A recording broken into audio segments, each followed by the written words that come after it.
All Disappointed. right. You're joining us. Thanks so much for Group 6. We're starting late. Just because it's party members out and things. And then it looks like one of our very own was having some driving lessons. Congratulations. Did you crash? Oh, not yet. Don't worry, it'll happen one day. That is awesome. Statistically. I totaled my first car when I was 18.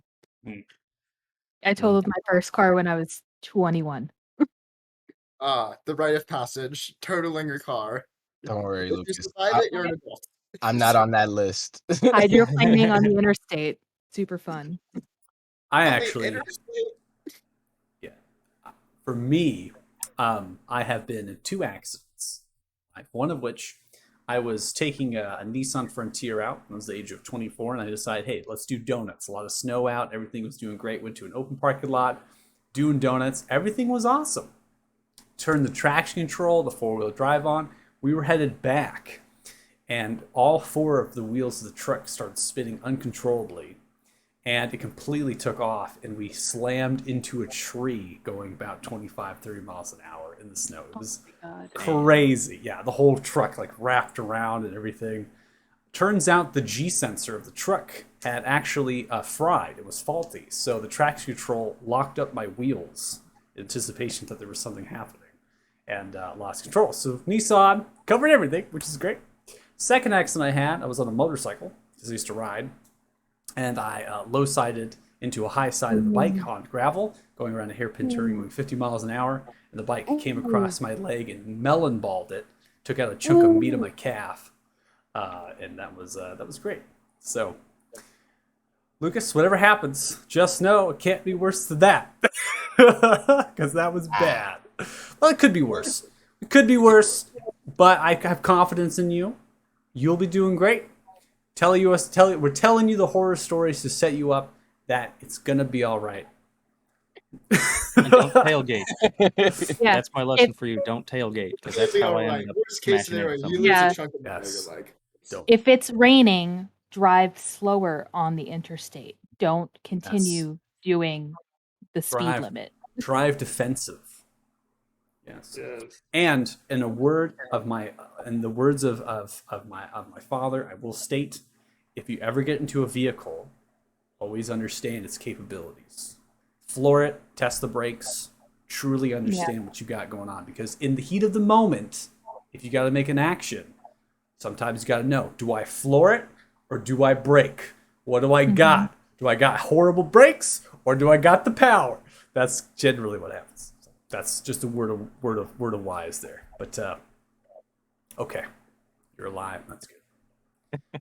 Recap time. Were we live the whole time? We were live the Yep. whole time. Okay. Oh yeah, we were live. So going with the recap here, I think session 9 is where we're at.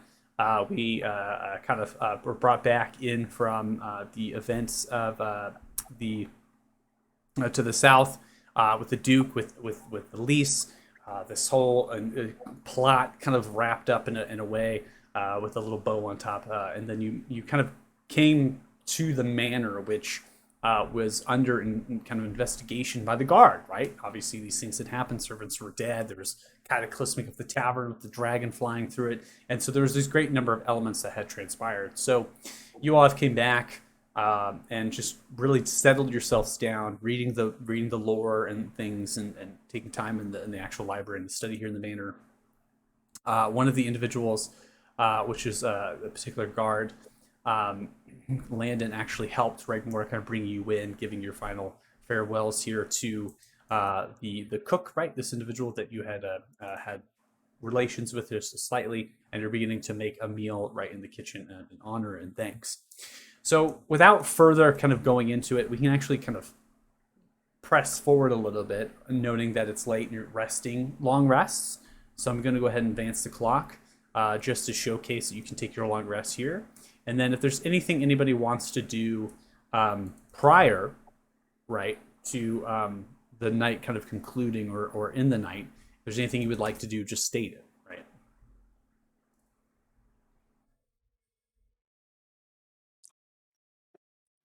Would like to go into the cellar because I know I've seen Elise go in there.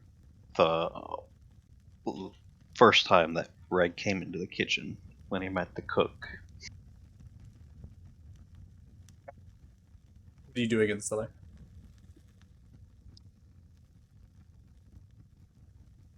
Say again? What are you doing in the cellar? Looking around. What are you seeing? Climb down roughly 8 feet or so, and the staircase that begins to slide more like a ladder as it kind of comes down. You come into a cellar that seems to be small but fully stocked. There's wine bottles that range up to the ceiling height that is quite long, barrels stashed away, cork, shelving, as well as a mixture of different kind of crates and sacks full of food variety. The barrels themselves stamped with exotic places from far off lands, pineapples and fruit that have been stored in barrels. So there's definitely a well-stocked storeroom here.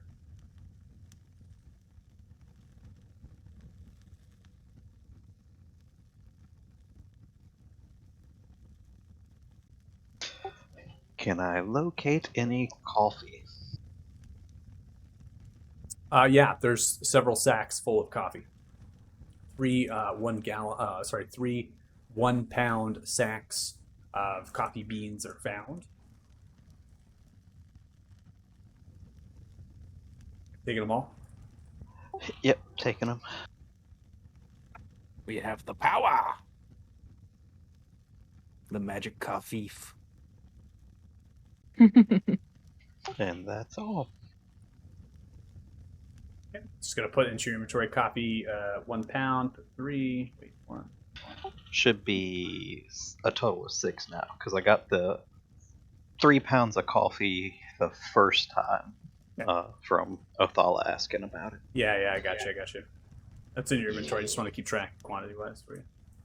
Yep. I just couldn't add it without creating a new little icon thing, and I didn't know how. So I had put it in my notes. So if you ever need to, in your inventories, if you're ever trying to add a placeholder item, in your inventories, there's actually a little plus add underneath each category of the weight. So if you look at the weight column and then you go down, there's actually a plus add. And if you do that, it's going to add, it says new item or new loot, right? After you click it. And then from there, you can actually edit it yourself. You can just middle mouse click or hit edit, and you can type into the fields to change it to whatever you like.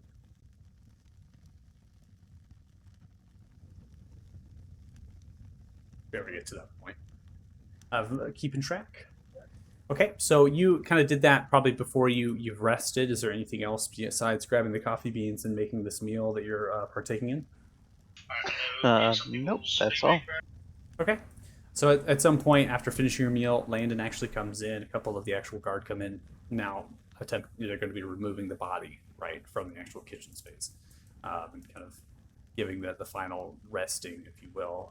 Noting that they're most likely going to be buried within the actual grounds of the manor, kind of the garden area, kind of turning into that. That's what they're noting. So that token from the board. Some of the guard do leave, right, throughout the night. But others stay. They stay posted, right? Keeping themselves awake. Some are going back and forth, exchanging for other guard.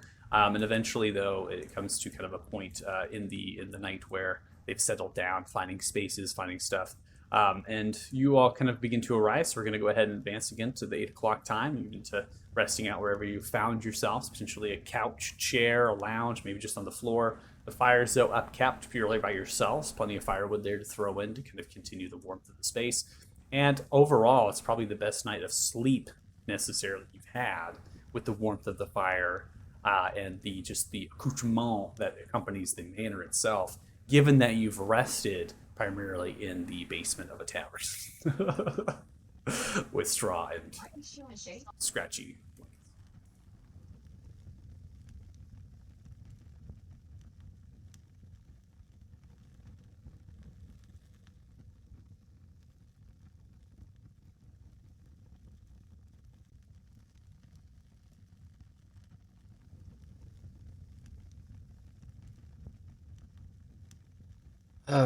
That was a long day.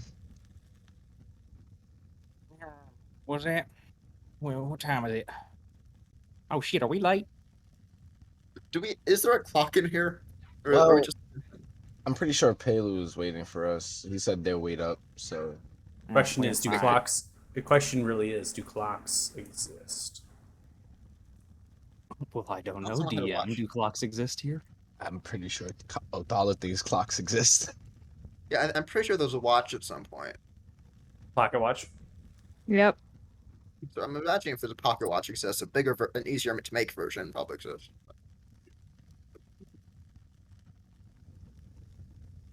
Okay, what is the position of the sun? Yeah. It is morning. There is no clocks currently in this space. You understand it's morning because light to keep track. You can roughly say it's around 8 o'clock. It's not first light, as what Paley was saying, but they said they would wait given the circumstances. I guess we gotta wake up. Oh, hell, guys, I just had a thought. He got that fancy indoor plumbing in here. See if they got some baths ribbed up upstairs or something. Hey yo, guards! Hi, how you doing? What do you want? No, I just want to say hi. You know, I mean, Uh, I've heard of the legendary prowess of the Baroque Guard. oh, yeah. Yeah, I was wondering, like, what you guys have a reputation? Like, I've heard of your reputation, but I was like wondering. I would like to hear it from the horse's mouth. What is your reputation? You know, what do you guys think of it? Best thing you do. Well, Seems like a question I can't answer for you. Slowly begins to turn around awkwardly. Continues the conversation with the other guard. Apparently about breakfast. They're debating the differences between sourdough and a whole wheat type of bread. I mean, whole wheat is healthier, but sourdough just tastes better. This is very Do the merits truth. of each. Truth. Okay. Goodbye. Time and place. Time and place. Time and place. All right, so some of you are proceeding upstairs, or it seems like Zelly, you're Yeah, heading out yeah. before you're leaving. We Me just and Mikey assume that going we're upstairs. taking a bath real quick. You don't even need to change the maps. Okay. I So you don't both are know, just go to headed upstairs to take a bath? Yes. I actually had something I wanted to do upstairs. Dirty Joe is still covered in blood after all. You know, what? Yeah, I want to take a look at the library. There's a library, right? Oh no, I wasn't doing all of that. You were in it. You were in the library. You were in the Oh, library. I thought that was just kind of I thought you had a bigger library. Okay, never mind. It was Well, like the the study. The Duke has a study upstairs, yeah. Oh, wait. There's all that stuff that I was going to steal that Thea didn't let me the last time. Okay, so in We addition were to in a that- rush. Yeah, well, we're not in a rush anymore. And, Let's loot the fuck out of this place. Hey, all right. Yeah, go ahead. Try to steal stuff while Where's the the guards are stuff? standing right here. That's fine. Who Yeah, cares? they're also upstairs, They though. don't exist. Where's the I'm stuff? gonna wait outside with Reg. Hey, Okay. sorry about your friend. It's appreciated. It's a shame she got dragged into this with us. In my experience, that's usually how it goes.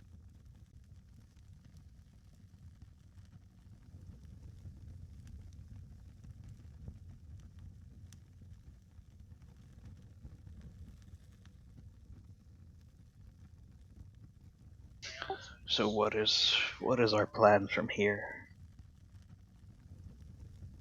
I think we're going to Pelu, telling him we want to get out of town, warn him to keep an eye on the Duragar situation down the mines.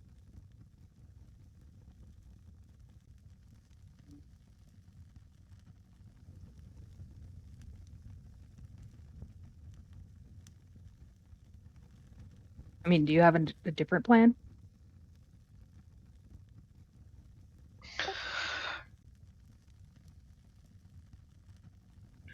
Oh, I'd like to stop by, pay a visit to Barlow and Mimi to pass on some Yeah. recipes from. That's kind of you. Barlow is good to us. We should say goodbye before we leave.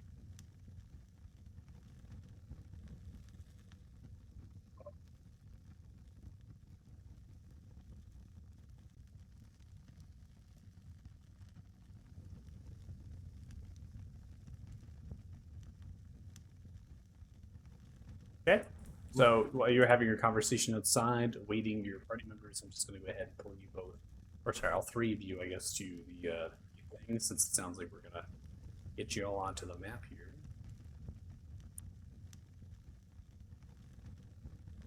So upon coming up the stairs, wrapping around, headed towards the second story, there are 2 guards that sit just at the banister that kind of wraps underneath.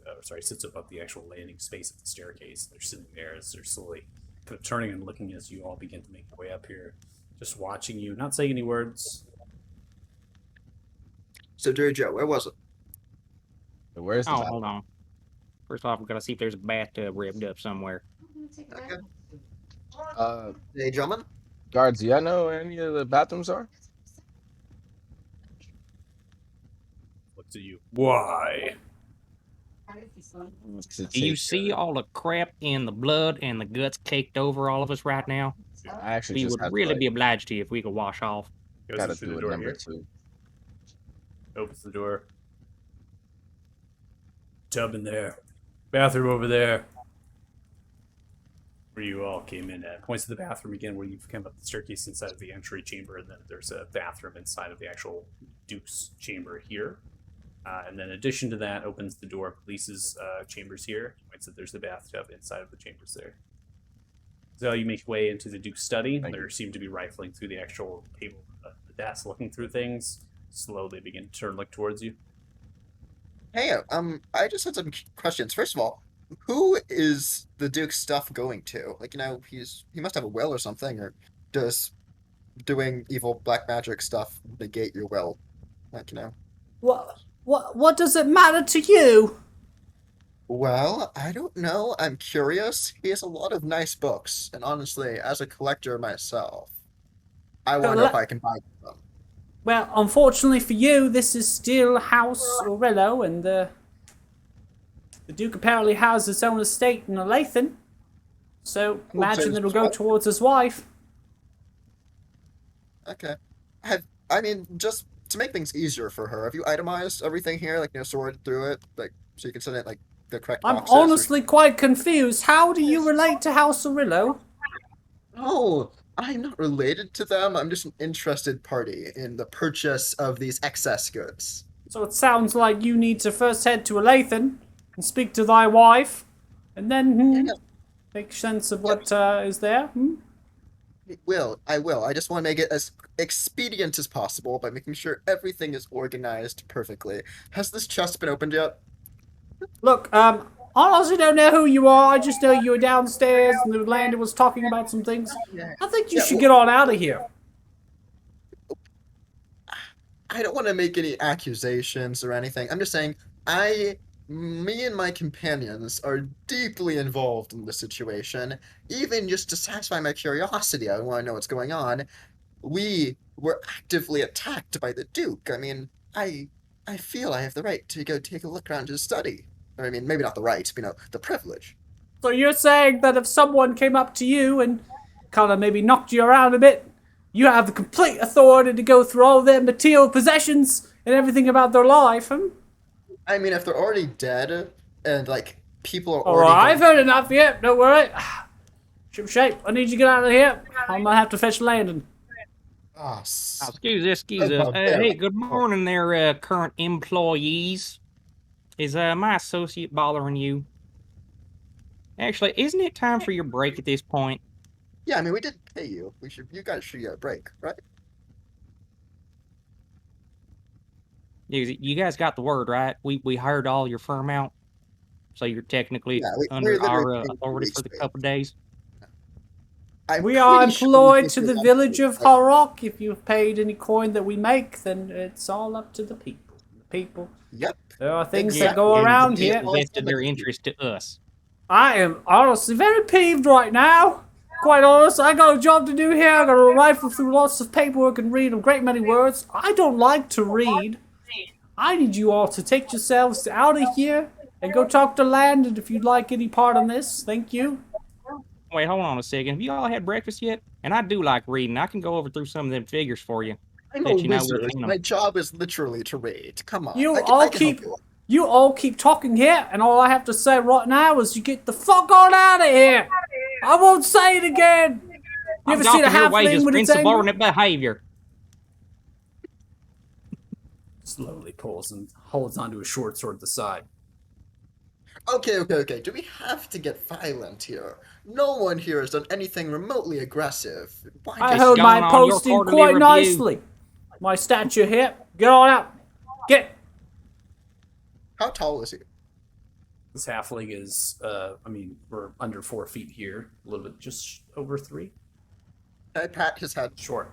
Very short. I pat his head. Come on, Zell. Okay, okay. Tub's open. It's your turn. I'll tell Landon about this. I hope you know.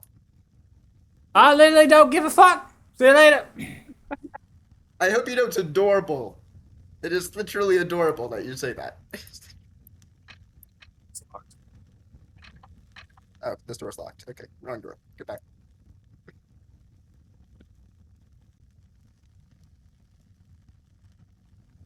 Hearing all this through like the walls, Othala's just gonna shake his head and and then he's just gonna trace a crescent moon on his face, and he's gonna cast non-detection on himself. Okay.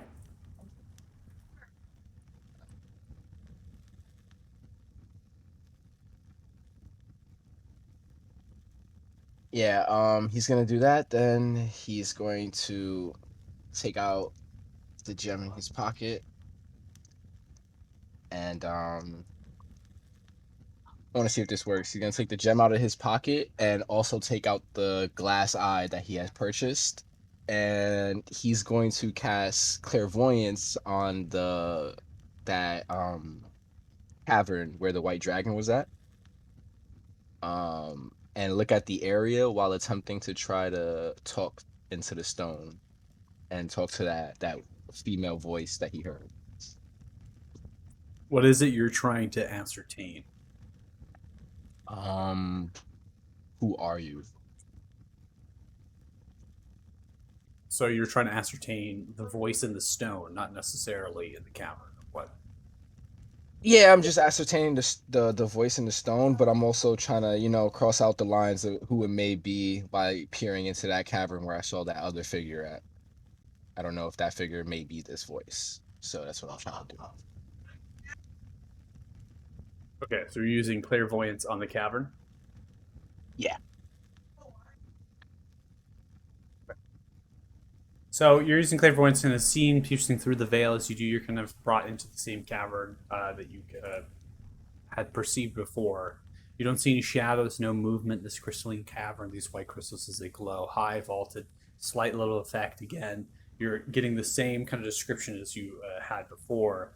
You don't particularly see a dragon. You don't see also this other humanoid figure, and you're kind of just there looking and stretching around. Then you begin to talk and attempt to embrace into the stone. Nothing seems to come to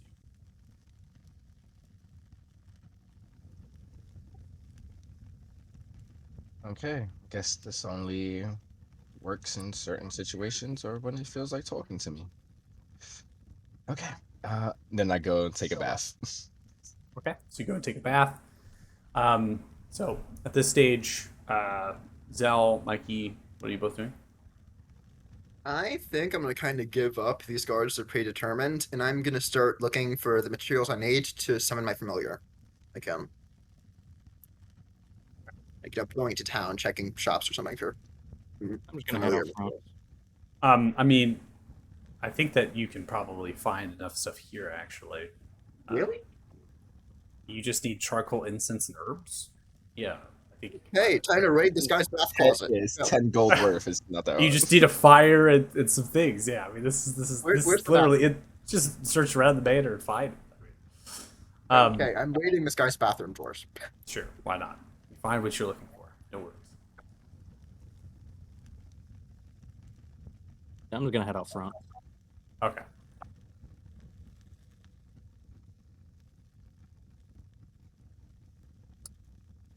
All right, Spike, you come down. Regmorthea, finishing your conversation.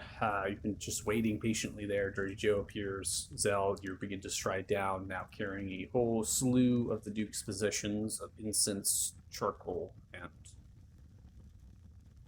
the other one. You, I smell good. All right, y'all, where we headed? Herbs. Did we hear the guard yelling at Zell? Yeah. Oh, From yeah. outside. Oh, yeah. Come on. Man, that Sure. happens everywhere he goes. Yeah. That's very normal. I And the tried to entire- salvage the situation, but I ain't much of a smooth talker myself, so the he entire almost time I was started talking to attacking him, us. I was imagining an Australian child in an oversized helmet. I hope you know that. Joe, What? you're a better talker than Zell by a mile. Yeah, well, setting the bar pretty low and all that. I mean, is there a bar? Yeah, it's more like a bump in the road, ain't it? Like, yeah. I I think the don't think kid I handled that badly. he just needs more social experience. That's all, guys. Maybe Yep. maybe just expose him to the world more, and let's see what happens. Well, that's what we're doing. Maybe get him his own personal knife so we can stab all the rocks he wants without ruining mine. Yeah. I hope he learns fast. He doesn't want to cross the wrong person. Well, I mean, he did almost get one of our employees to stab him in the guts just now. I don't think it would have gone that far. He probably would have pointed it at me. Oh man, he was getting pretty Your pissed off. your there. ability to judge a situation, Zell, is lacking. I think everyone in our party so far has wanted to stab you already. I know, wanted Three to. That's times. the key part. I know when to back off. Do you? Do you? I think so. Uh-huh. Maybe after he's already bleeding. All right. I know his name is Zell. That's all I know about him. I don't know that guy. I am not involved in this. Yeah, what's a Zale and how do I not get one? Never heard of it.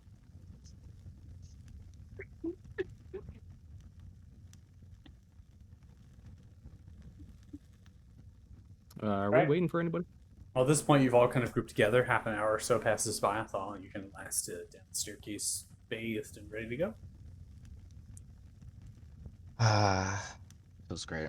All right, to Barlow's, I assume. Yeah, okay. Sure thing. Yeah, we should see how they're doing. Okay, so you're heading to the Frosty Ale Tavern. Yeah.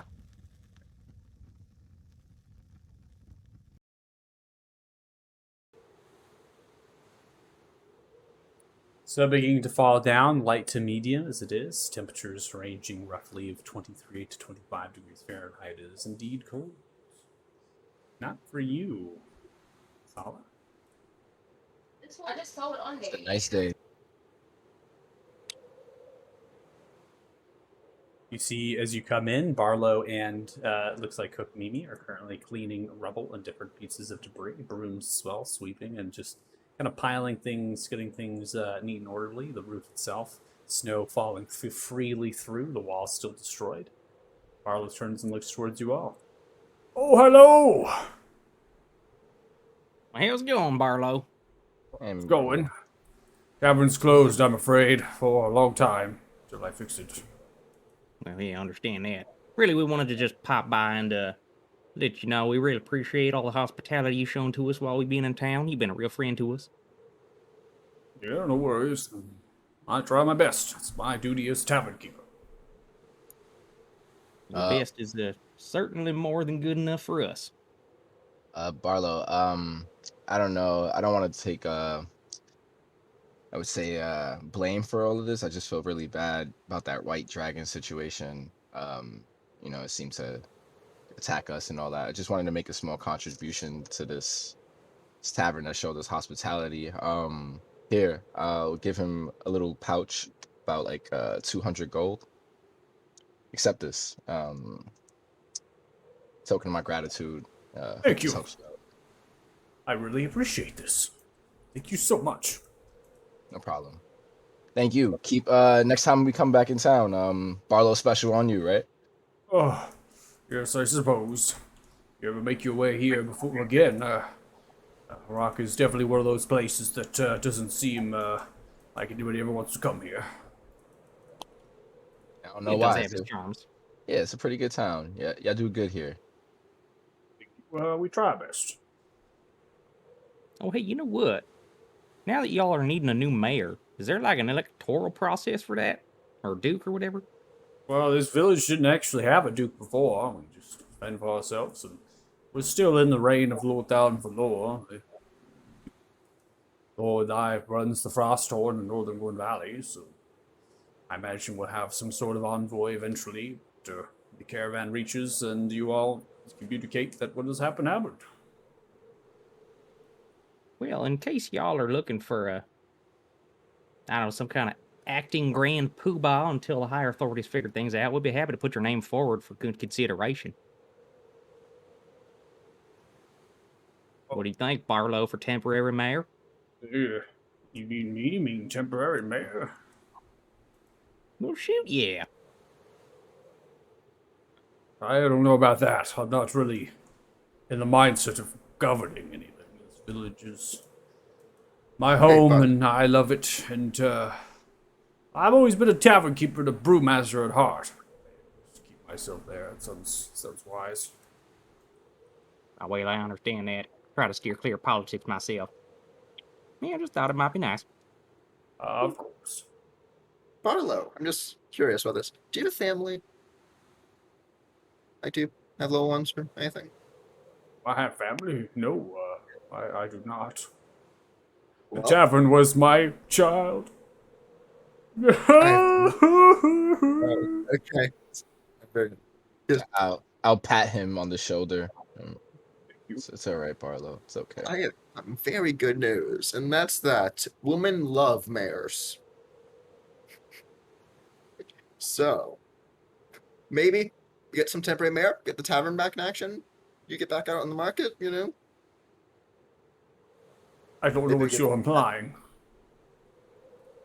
Never mind. Zell still has some experience to come upon in the dating world. Thea is giving Zell she's looking at you as if you were the weirdest creature to ever walk this planet. I'm trying to make his life happier. You made him cry. That was unintended. How could I have known that would have happened? How could you have indeed? Did he hit his head? Just While face y'all were palm. gone? Oh my! How could I know he'd cry? Zell, I'm pretty sure he got dropped a few times when he was a child. Well, so did I. Turned out all right. Oh no. Yeah. Please don't put me in the same category as him. You're a sturdy human. He's a whatever he is. Snake person. He's a Yonti. There. Yeah. Yeah. I don't know how well they take to brain damage. We don't get it. They have small brains, you know. That's the thing. So less to damage. Got it. Okay. Yeah. It Understood. only takes one drop, and that's it. It falters. So Zell is just staring at them with an incredibly offended look. I do not care. I cast prestidigitation to make Thea smell like a fart. I've smelled worse. Zell, If you hit us really, with one. Zell, if you really think that you could do something to me that would bother me, and I just Like, chuckle and besides walk talking to away. me. I'm just making the smell reflect the soul. Take the social commentary for what it's Hey, worth, Zell. Try to I just improve. smile at you, and the smile says, "I know where you sleep." So do I. We sleep very close to each other, like relative position wise. Yeah, I'm quieter than you though. All right, y'all. Maybe we should go head over to Palu's. Do you have magic? yeah. Let's go. Let's see Mimi. Is this Mimi here helping out Barlow? Yeah, sweeping, cleaning things up. Mimi. How you doing? How you holding up? No, I'm all right. Did anybody else from the ship survive that attack? Well, yeah, a great number of passengers did, yes. All right. Well, I don't know if you're gonna be staying here in this town. We're heading out. There's a caravan leaving Harak. Oh, yeah, I've heard about it. I mean, of course, I would like to leave, but Marlon needs my help, and I've kind of grown accustomed to here in this tavern, so imagine I can help out a little bit and just stay a season. Some of the passengers have worked out with a few of the traders, and, well, I think, if I recall, there's another caravan heading out next week, and a great number of them are trying to get upon that and really get their feet kind of settled down. We've only been here for a few days. Yeah, I Yeah. know. I just I assumed you didn't want to be here. You know, we were kind of stowaways coming into this town. Yeah. And Sometimes you just need to find your home, and it's wherever you'd like to make it. isn't isn't that true? To be honest, you're the first person when I came here that showed me kindness, and I want you to take care of yourself as well. So I have 2 bags. I'll give Mimi the second bag, which is holding 75 gold. Wow, this is very generous. Thank you. I really appreciate this. Yeah, Um, you take care of everybody. You take care of yourself. Thank you. Take care of Barlow too. I get the feeling he's gonna need it until the bar's back up and running. Let's go, Zell. They need to work on this tavern. You've done enough today. I made a grown man cry. Yeah, let's go.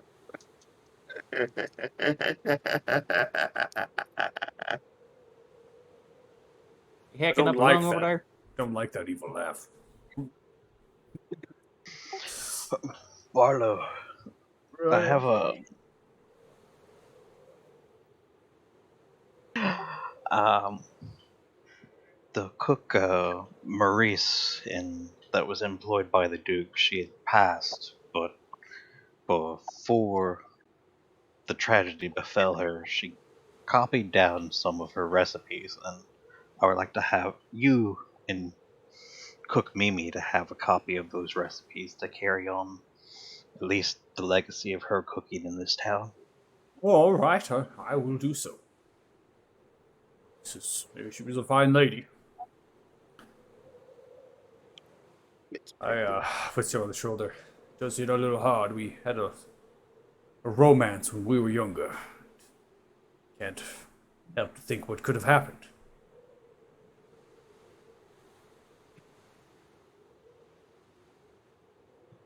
Yeah, it's a tragedy that she got dragged into the middle of the mess that involved with the Duke and the manor. I remember licking a fine shallot garlic butter off of her body. It was divine.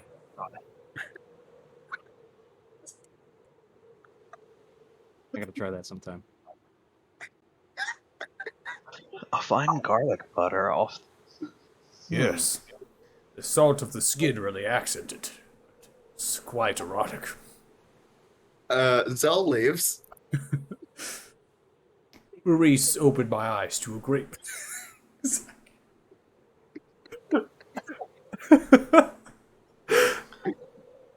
Reg's gonna take out a pen and paper and start writing. Oh, garlic butter and salt. I didn't hear any of that, but if I did, I'd be telling Zell, like, dude, you finally getting some solid advice. Go back in there and actually write this part down. I get the feeling scales don't go well with that. Don't you have to Never know put until you oil try. on them? You have to like put oil. Oil them up. No, if anything, that'd be perfect because they're impermeable. Yeah. All right, so you're giving the recipes of Maurice to Willow, and then You're getting some new recipes for skin butter. getting a new recipe for some erotic skin butter. It's a great trade-off. If you're watching the stream, I do apologize. I will also make a disclaimer: do not put butter upon your skin; it gets rancid. No good. Continuing. Have you tried it? Continuing. Science. It's all It is a science. medical fact, though. Like it's the old wives' tale that you used to put butter on burns. Don't Yeah, do that. don't do that. You Causes it just smells like you're cooking. Oh, it gets bad. All right, so finishing up this, it seems like you're all headed to the field house. Before we leave, I was gonna wait until everybody else left. Oh, okay. Regmore finishing that exchange of recipes. Eventually, you kind of get outside of the tavern. Takes a little bit of time. Thea, what are you doing? Yeah, I was just looking at the gaping hole in the roof and the wall while all that was happening, and I wait for everybody else to leave. Okay. And I'm looking at the wall, and I talk to Barlow, and I'm gonna tell him, there's quite a few kids in town that could use some work. If you wanted to put them to work to put this place back together. Oh, well, with And this as coin, I'll greatly look for work, yes. Hired hands. Make the work easy. as I'm leaving, I'm putting a pouch of gold on the table. 300. Oh, my goodness, this tavern is going to be better than ever. Maybe I can have rooms And upstairs, a second story. I just put it down and I walk out. Thank you. Bye. Farewell. All right. So, traveling half an hour or so as you begin to round through the village and going towards through the stables. You notice the stables is slightly cleared out of goats. Not necessarily as much bleating as you've heard, but now you're hearing a little bit less of it. People within the village itself, a little bit of a stir. Noticing the traders and things kind of prepping themselves, getting ready for the winter, the closing of the pass. So many of them are kind of putting their supplies and getting ready to make the journey through the pass in the valley towards Othema. And then there is a level of kind of urgency and just kind of getting things wrapped up in a sense. You know, people moving out their hovels, kind of saying, oh, you know, last caravan next week, this is the final one. The kind of chit-chat is kind of going across as you make your way onto the actual snow-entrenched pathway leading up to the Harak mine and to the field house, which is going to take roughly half an hour or so. So I'm going to go ahead, or 20 minutes, I should say. And I'm going to advance the time clock now to about 10 o'clock, so 10 a.m. So it's been some time having the conversations, taking this, moving around the village. And that's when I'm going to activate the field house.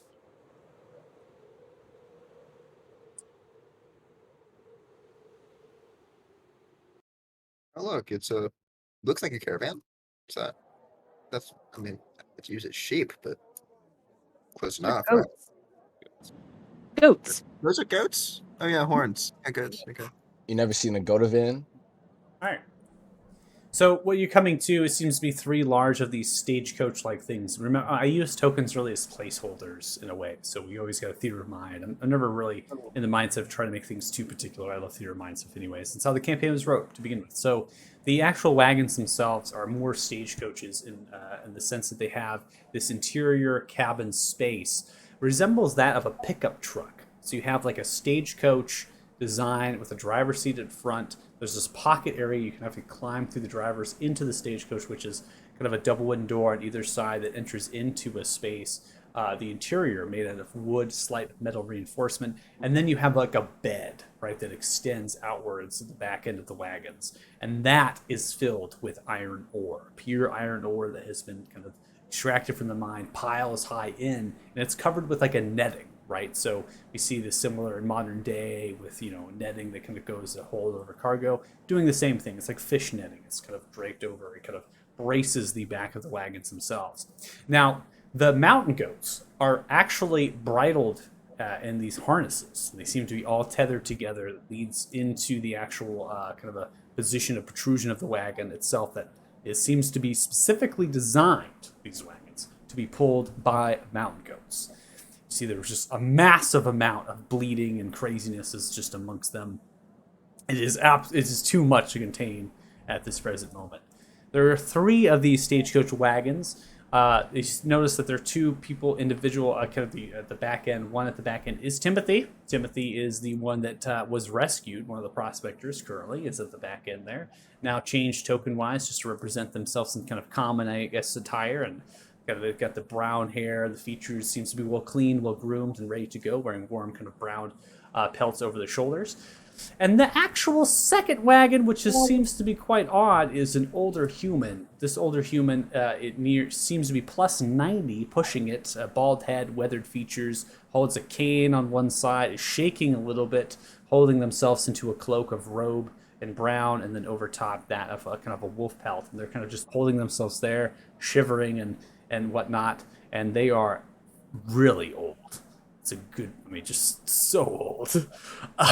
And then we have a half-elf, which currently is next to Pela Riza. The half-elf has greenish eyes, freckles to the face, fierce complexion, dirtied of the hair, but blonde, dirty, and kind of flows down loosely, kind of dreading at this point, knowing that they may have not bathed for some time. They actually wear a nice piece of studded leather armor, and that is underneath a cloth tan blouse with bracers, one of which is designed for firing arrows, so it's like an archery bracer, and then leather on the trousers, boots, and then over top is kind of this massive black bear hide that just sits over and forms into a cloak of sorts.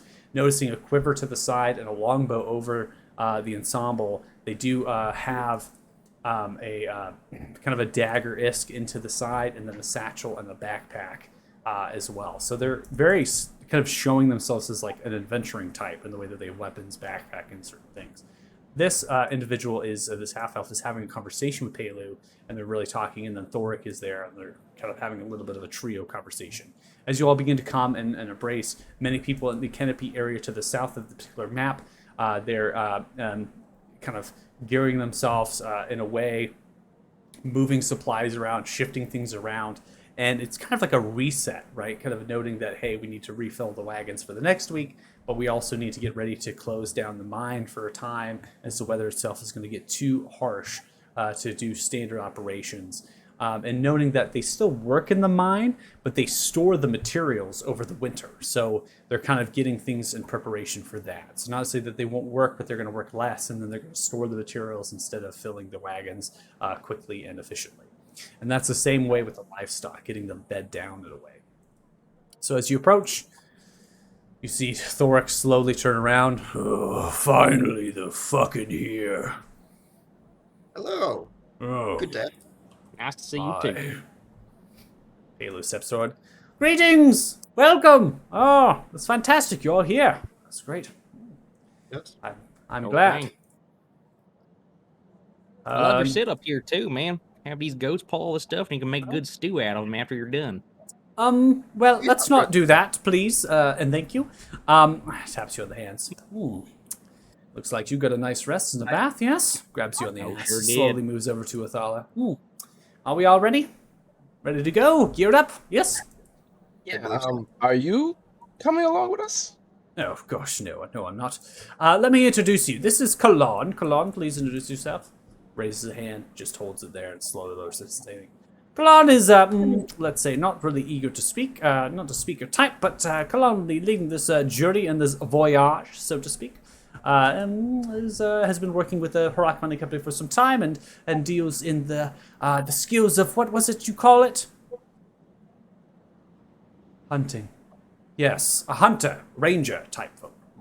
Helps make maps, chart into the mountainside, and is quite good. I feel like it was time the Kalanda got outside of the territory here. And, well, can you hear me over there? Burrow? What?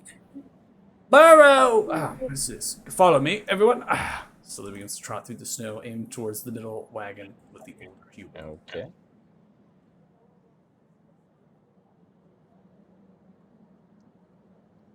Slowly goes up to the wagon, the base of it, looking upwards. Burrow! What? Burrow! Burrow! Just like, yeah, hi, yes, hi. Oh, who are these people?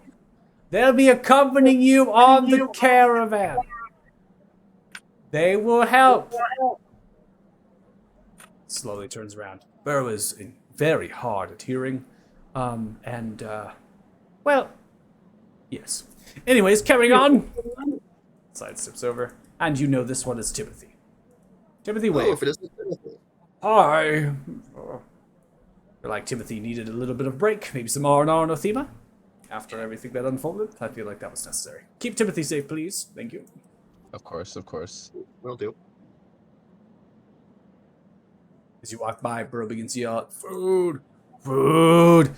Not yet! We've just started, Burrow! You look in the stagecoach. Ugh, plenty of food. All right. Pass Burrow a ration. Here's some jerky. Halo. Do you have teeth? Oh, knows? Find out. You see, opening your mouth has no teeth in the mouth. Maybe Have something opening would be better. softer, young lad. I have almost stale bread. Oh, that'll do. Give it here. Yeah, I'll give him the stale bread. Thank you, young lad. Yeah, You you can keep the remind jerky. me a lot of myself back in the We have day. conversation to keep going. I'll be back. I'll be back. And I will see you. Continues to talk even when you walk away. He's gonna die. Really not on our watch. Well, you all are more than welcome to take whichever stagecoach you'd like, just note that they are filled with supplies as well as tents and camping gear particularly keep the goats and sheltered and safe on the journey. It is known that you kind of walk alongside them necessarily, not necessarily that you ride them particularly. They're already pretty overloaded. And moves over to the goat, and this one, the goat just snaps at the fingers, feeling, oh my gosh, feisty they are. They are primed and ready to go, but yes, overloaded they are, and they will not pull.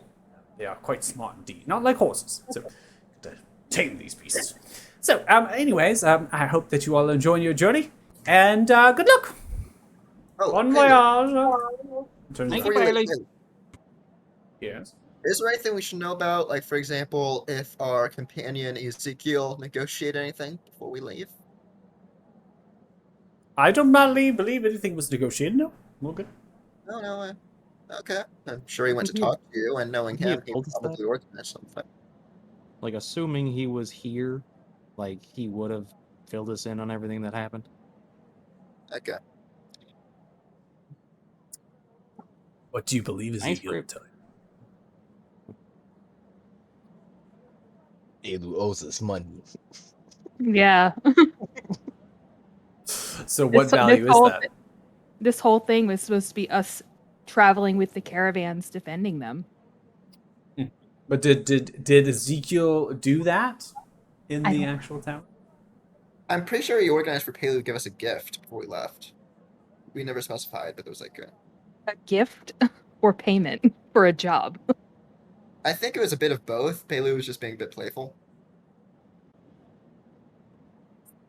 I gotta read my notes. I've Did he ever written in pay my us for the notes. original caravan contract? He paid us to find the prospectors. He So paid us you were to have to mine. you were awarded 1,000 gold pieces each for a total of 7,000 gold pieces for the prospectors.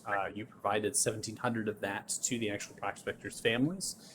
Previously to that, you actually were given coin, particularly in the mine kind of investigation things.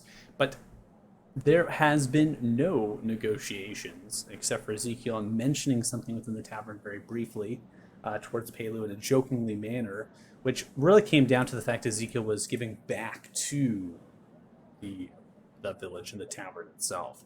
You're more than welcome if you'd like to take the steadfast what Ezekiel might do if you want to negotiate payment of some kind. But at this I like current rate, I have nothing written in my notes that states that anything is done. Particularly. So, I'm good. Paylor, you see, we'll be taking these caravans, and would you like us to aid if they are attacked in any way?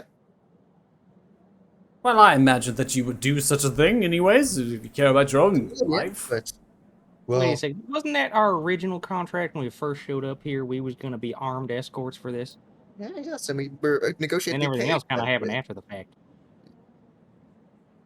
Are we really arguing about coin right now? I've been waiting for several hours for you all to get here. Are you serious right now? And is several hours worth several thousand gold?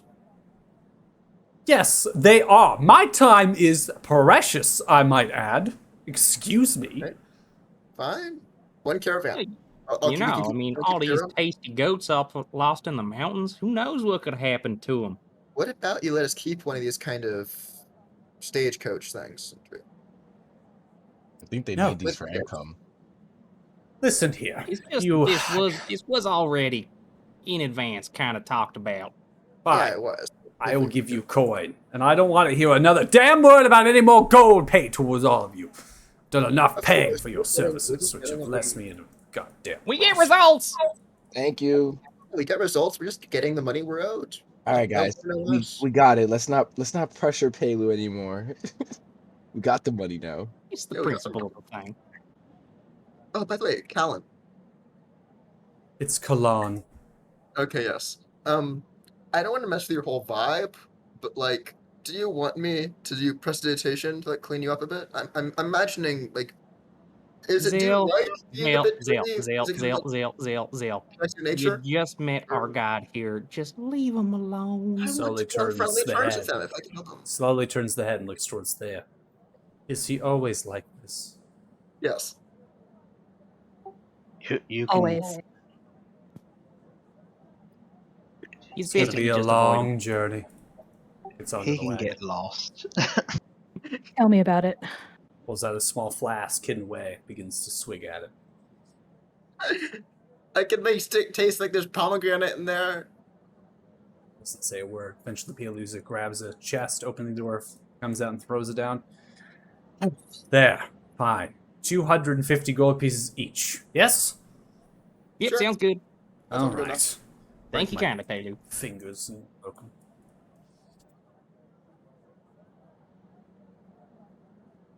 Bon voyage!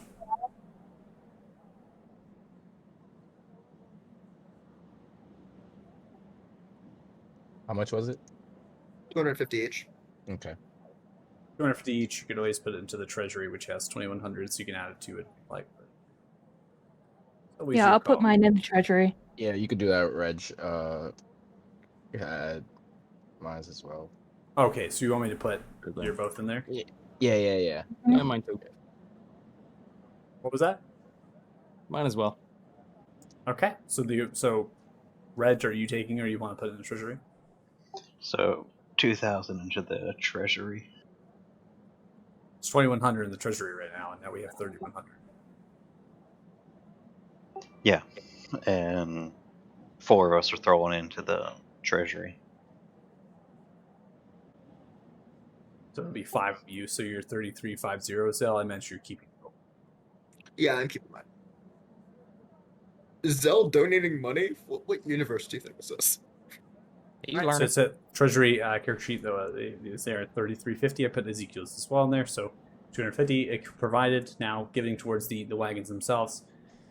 Kind of getting towards, again, the stagecoach itself, upon opening the doors, the actual interior spaces are filled with supplies and things. So they're actually filled with food.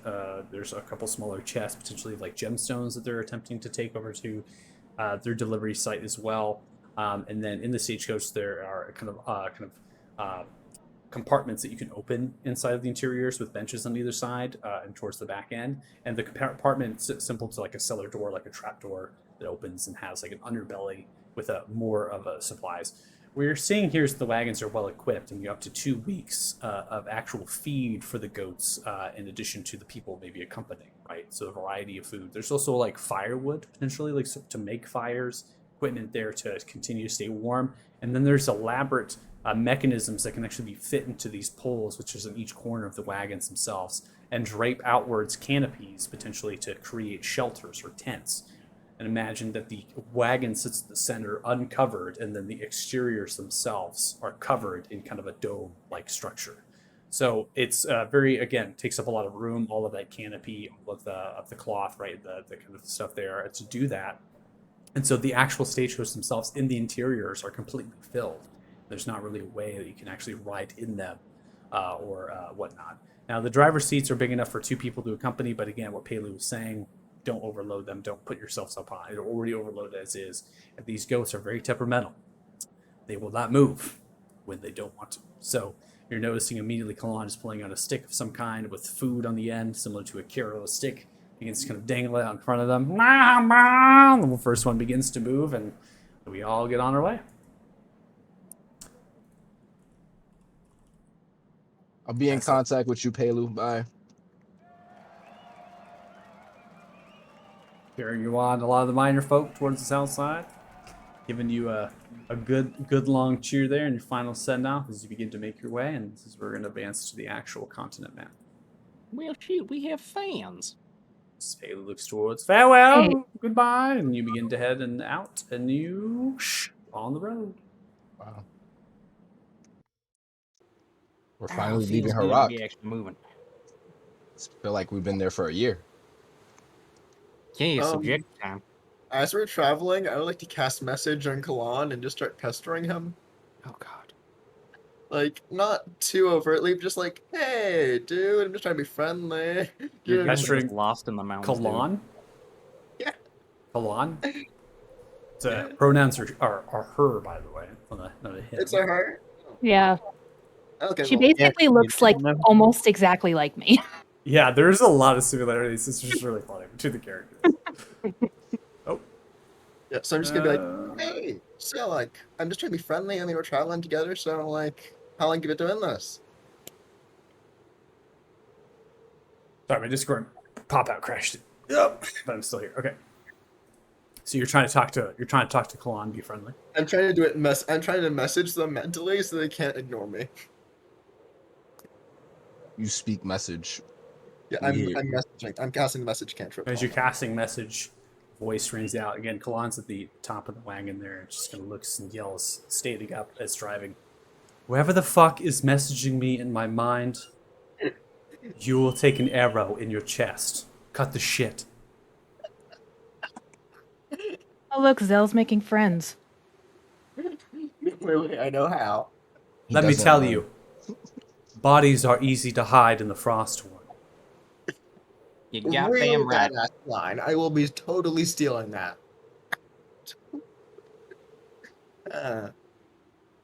So much fun. Mischief is great. Okay, so as we come to a particular kind of point, we're traveling, right? So we're continuing. We're traveling as this on the conversation goes, and you're taking the pathway as you will, and you're kind of going to use the pencil tool, and you're leaving the village in your backdrop, and you begin to kind of round around. At some point, you begin to kind of come in. The mountainside becomes tighter and tighter, right? So you're leading into kind of a concavity, or a kind of crack, as you will, which is just really a lower elevation point of the mountains themselves, which leads to essentially a pass. It seems to be tight, shrouded in higher elevation mountains either side, evergreen trees, thickets really dot around, filling kind of this void in space. The entrenched path isn't a road, and it's not really even entrenched at this point, with the fact that the snow is falling down decently, and has subsided as the journey and hours pass by, but still, much of the road itself is just snow, and it seems that Kalan knows where to go, taking the actual path or the road and to get into the actual path, to get into the pass itself. At a certain point, I'm going to advance the time. 4 hours have actually transitioned by here. I'm going to put it roughly to 2 o'clock. And you're kind of going around a bend, if you will, and you're getting into some decent-sized boulders. And then the cliffside itself begins to kind of form down, primarily on the northern Frostward Mountains. It spews down a protrusion. It's at this point that you're noticing up ahead of you appears to be 3 different wagons in the distance of a great hundreds of feet. And they're stopped, and then in front of them seems to be a tree that is relatively fallen over. And Kalan is continuing down, and you're kind of getting to a point, and you're continuing to move forward to really get a closer look at it, because at this distance you're just seeing little dots, and you're seeing the cliffside and the tree and things. And Kalan's not really thinking anything else beyond just getting closer and getting closer, getting a kind of a closer look.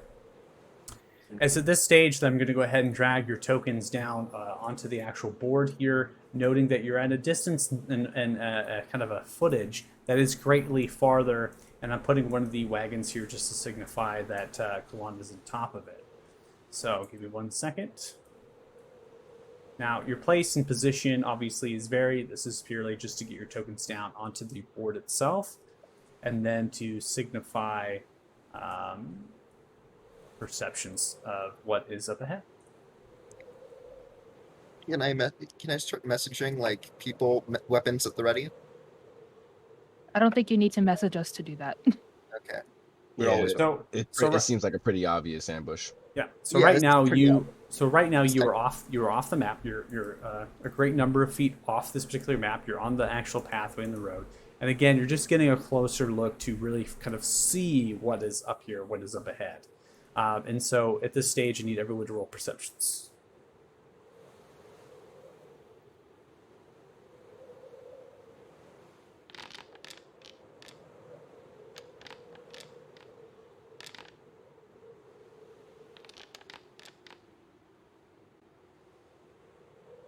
Ranger, how do I always get such piss poor Yeah, perception I'm a rolls? rogue with super high perception. Why is my rolls always so bad? So Kalan has stopped the wagon, is looking in the distance. Burrow, what's going on up there? And goats are bleeding, upset that the journey has subsided. They're hungry and things, and traveling a good number of hours. Kalan looking in the distance. I don't see anything necessarily, but there's 3 up ahead that seems to be tree toppled. Regmore, everyone else is getting the similar kind of thing. 3 wagons up ahead, tree toppled, cliffside above, ranging roughly 60 to 70 feet in height as it's kind of forming a sheer kind of cliffside as it comes down, perhaps further around towards the north of the mountainside. Ragnar, with a 22, you eyes looking, you notice that there are many boot prints within the actual snow around the wagons, particularly. And then slowly and surely, you see that one of the wagons itself, there appears to be a humanoid body in one of the wagons, and unsure if it's alive or not. But you're seeing that there's a figure, a shadowy figure, that's pitched up in one of the driver's seats of the wagons itself. Reg will point that out to Kalan. The wagons up ahead, the tracks lead away from them, and there's someone in one of the wagons still. Doesn't appear to be moving yet. What do you suggest we do? We need to go through here. See if there's any survivors. Y'all think some of the Duragar have been around here? What if we get into a battle formation and advance slowly, cautiously? What? There was a group of a caravan that was attacked that was raided not too long ago. I don't know if this is the remnants, but I would say we could scout ahead in case it is an ambush or there is danger ahead, that it's not all of us, all the wagons being tied up into it. If it's Drogar, they could be invisible, so we need to watch out for that. I could look. Do you want me to scout? I would like to use primeval awareness. See if I Okay. can detect any kind of nasty beasties within a mile. So you can detect aberrations, celestial dragons, elementals, fae, fiends, and undead. None of which you would detect within mile radius that you are allowed to find. So you don't sense any of that. Alright, y'all, well, I'm not picking up any otherworldly signs of some nasty dragon or undead creepies in the area, so I don't know, if somebody was hitting these here wagon caravans, it might have just been bandits, so at least it's not those crazy motherfuckers we was fighting last night. Well, let's not rule that out. They still can go invisible, so I'll try see invisibility. Okay.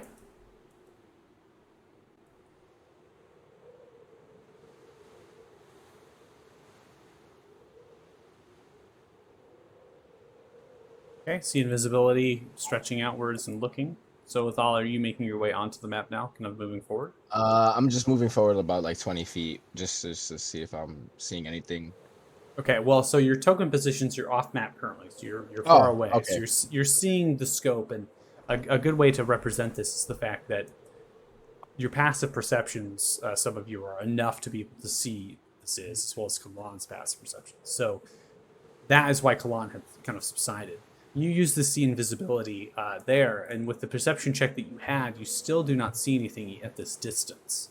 So we come into play in that it sounds, are you going to kind of move forward, press on ahead with the wagons? You're going to go in as a group here, or circumvent it and try to see if you can find a way around. It doesn't look likely as this path seems to now, it is going to be working into the pass as the actual rock sides are kind of concaving down at the ascension of elevation that you've gained in the last 4 hours that you've traveled. Yeah, I think we should go as a group, check this out real quick, clear it out, and keep moving. I don't want to leave the caravan undefended, though. This might be an obvious ambush point. Maybe we should split the party in half, have a few hang back just in case they get hit, maybe call for help. What if Yeah. we lose the goats and just have them run forward? If there's any obvious, if they might set off any traps, like We need Then to we're go. stuck pulling the here. wagons. Yeah, we No. need to go. Leave the goats just one alone. goat. We don't. One goat isn't going to Oh. change if they pull the wagon or not. But like maybe if it was like a tripwire or something, maybe like a We need magical. every goat. Leave the goats alone. Yeah, I Okay. can go scout ahead if you guys want me to. Okay. No, I don't want anybody going those- alone. How about you go with Ridge? And I can go forward too. The rest of y'all can hang back. Yeah, I'll stay with the caravan. Reg, I how would quiet go are with you? Group. All right, so me and Ezekiel will stay with the caravan. Y'all go ahead. I'm going to be with the group. I'm going to be at the very back of the group going forward. If a goat goes down, Zell, you can pull the wagon. Zell, you I'm should not the one stay. here who turned into an animal. Okay, Zell, I'm thinking I'm a bear. talking and very. there's nothing I'm more here. talking very quietly because I hope you understand how serious I am. Okay. Please stay here. Why? Because you're a distraction. And I start walking away. Zell is heartbroken. He goes back. It's okay, buddy. Pat him on the shoulder. Okay, It's so okay, buddy. Zell and Othala, you're back. With Ezekiel, I'm assuming, because we're Yeah. we're just wizards. We're squishy. Okay. Yeah, I'm going to stealth as I scout ahead. Roll stealth. Okay.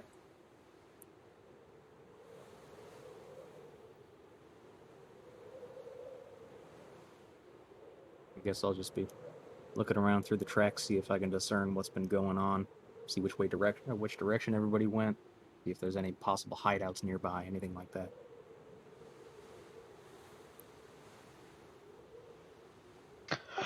Regis is gonna walk straight down the road to make it towards the wagon that he saw the body in.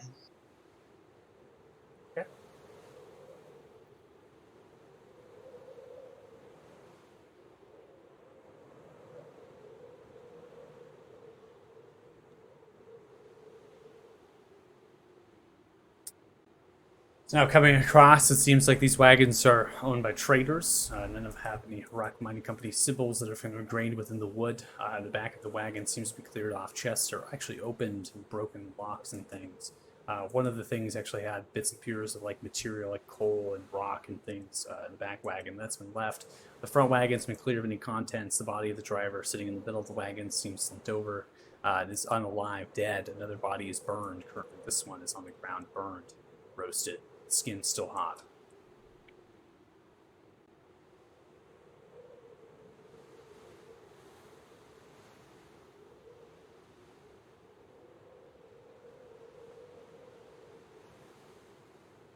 So the corpse is still warm. Right.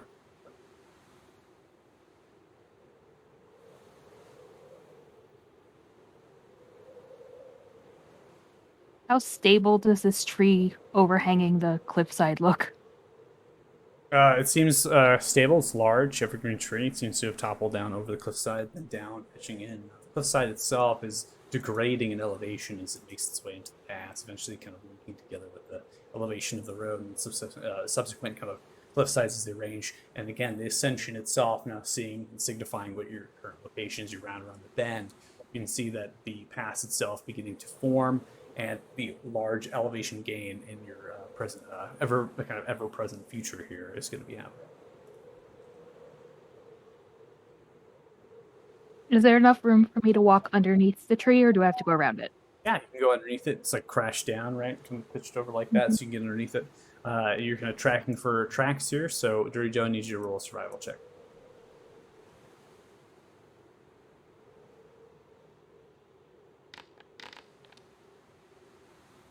(16). The boot prints themselves are thick, deep, noticing that the potentially are heavy creatures and their feet size is quite thick and wide, humanoid as it will. You notice that the boot prints are all ranging, kind of spiraling and circling. Boot prints themselves are going in a variety of directions as you begin to piece together and attempting to form. It seems that a number of the boot prints themselves that are now uncovering seems to have made way using the tree going upwards.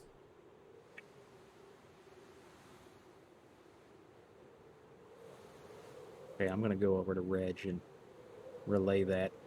Hey, it looks like after they hit this place, they actually used that big tree as a bridge. So they're hanging out up top on top of that overhang somehow. Not sure where after that, but This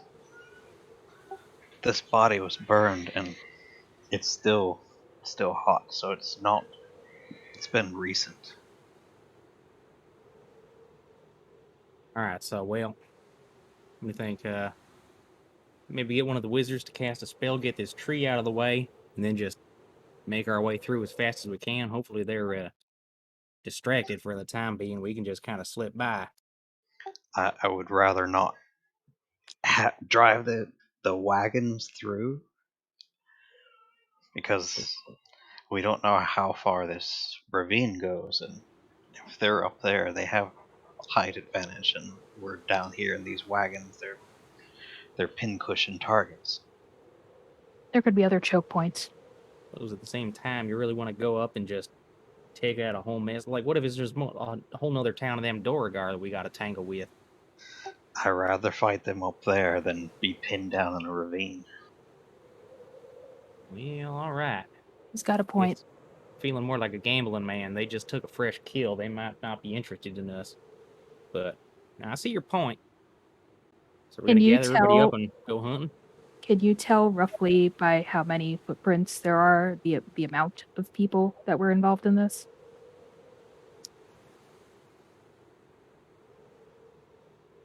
Yeah, Michael, am I able to discern? For the 16 and the Help him. conditions present, it's difficult to tell how many number of individuals there might be. Can I try? Because I didn't try that yet. Yeah, you can try. Investigation or survival would wait to that. Let's do investigation. Nope. Yeah, it's a mess, and they're all over top of each other. It's difficult again just to discern even the direction of them, which is what the 16 is present. That's what the 16 is kind of moving or guiding themselves to. Is kind of. Yeah, I don't know exactly how many, but more than a couple, just to take out this whole caravan and get away clean.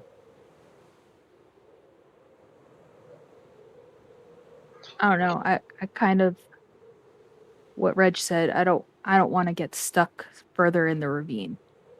Low ground doesn't help anybody. Well, let's go hunting in the mountains then. I'll head back and gather everybody up.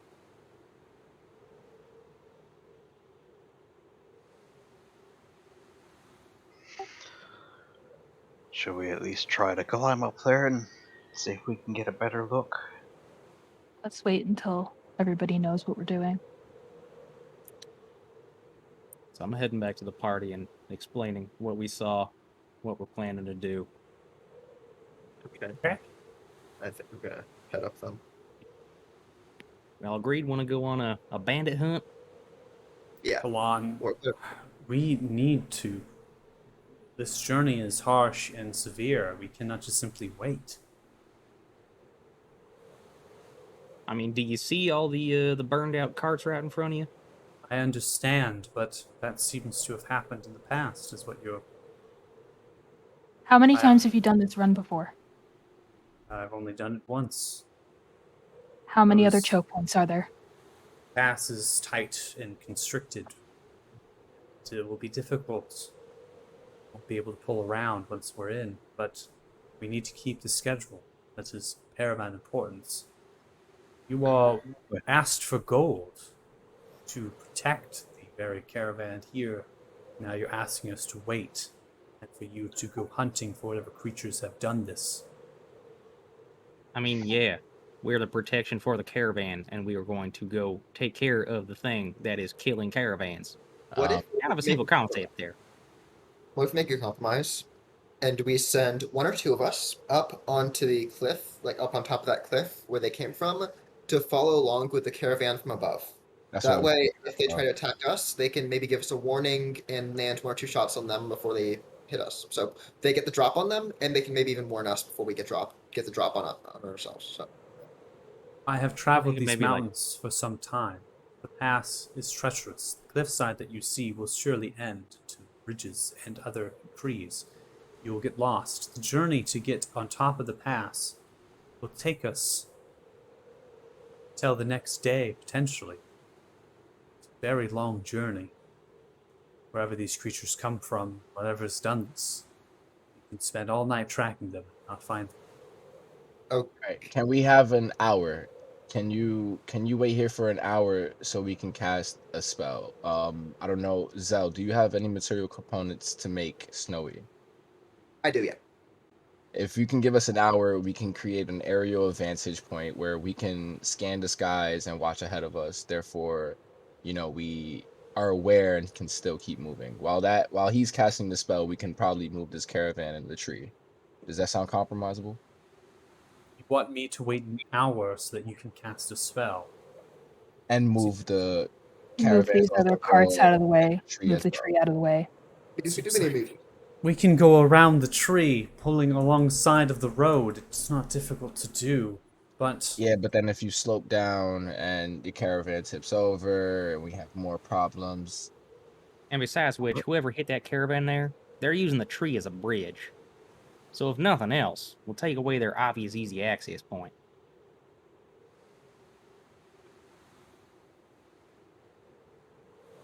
silent, not saying anything. What if I All just right, guys, let's get to it then. I can just summon Snowy while we're moving. I can move and summon Snowy. We still have things to do here, so you sit down, go summon Snowy, do your ritual. Okay. Who has the best eyes out of us? Think Probably here. Thea, yeah. Yeah, me probably.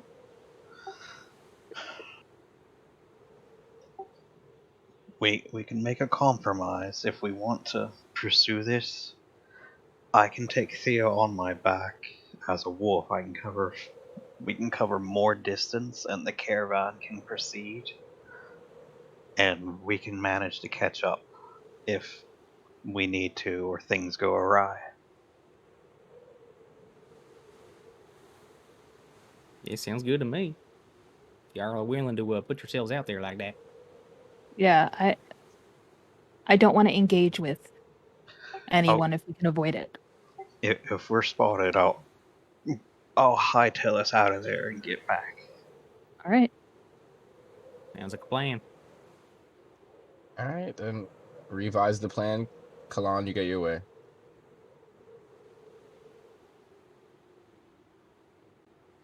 So are we not moving the tree out of the way then? They're just gonna scamper up it and we'll I go think so. on our way. Yeah, we're just gonna save They our could energy. just go around it. Yeah. Just gonna go around it. Okey-doke. There's room rounding off the map towards the south side. So, Reg, you're taking Thea as a wolf. Yes. Only shift for, right? So how many hours here? We'll scout out for it lasts for 1 hour each shift, and I can do it twice. I don't think we should use both uses just for scouting. Sure. So you can stay in B shape for a number of hours equal to half your druid level down. So Oh. that's 3 shift. Oh, okay. That's a lot longer than I thought. Changes as you level up. So okay. Okay, so- 3 hours, so an hour and a half to scout, and then make it back in one shift. Okay.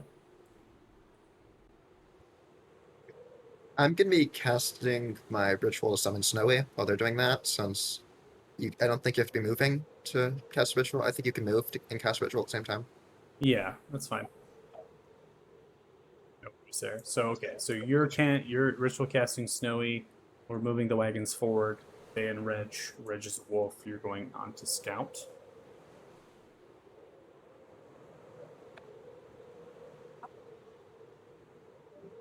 Oh, lost him. Yeah, Yep. she said her thing was They're in the thunderstorms. Power's out, huh? sheesh.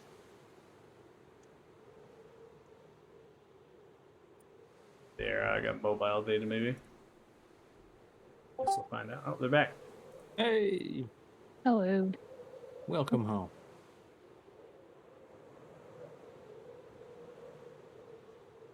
Yeah, the storm's pretty crazy. Okay. I'm I'm envious. We don't get weather here. going to activate the continent map as you all begin to press forward on keeping the schedule, seeing the devastation of the caravan. It's not necessarily that she doesn't take caution to it. She also recognizes that speed is important. These creatures, if they've, done this, then they're sure to return. So the quicker they get through the pass, better the opportunities you have of getting through unharmed by whatever it is that done this. So Reg and Thea, you want on? Well, are you kind of keeping with the tracks? Is that what you're? Yeah, keeping with the tracks, trying to pick up any scent, and following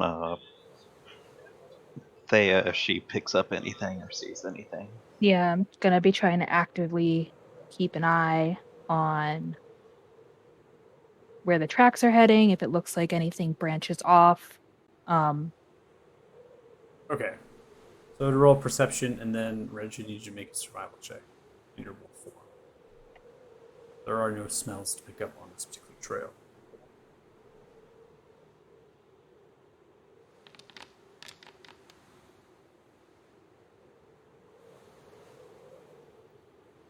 If you need access to your character sheet, so you don't have tokens on the board, you can press C on your keyboard, and your character sheet will pop up. Reg, you'll probably have to click on your actual wolf character sheet. So we get your 16 survival coming through. Yep. Okay. Give me 1 second. The power went out and everything's messed up now. What do you mean? My power blipped and like everything closed. I don't know how. Oh, Perception.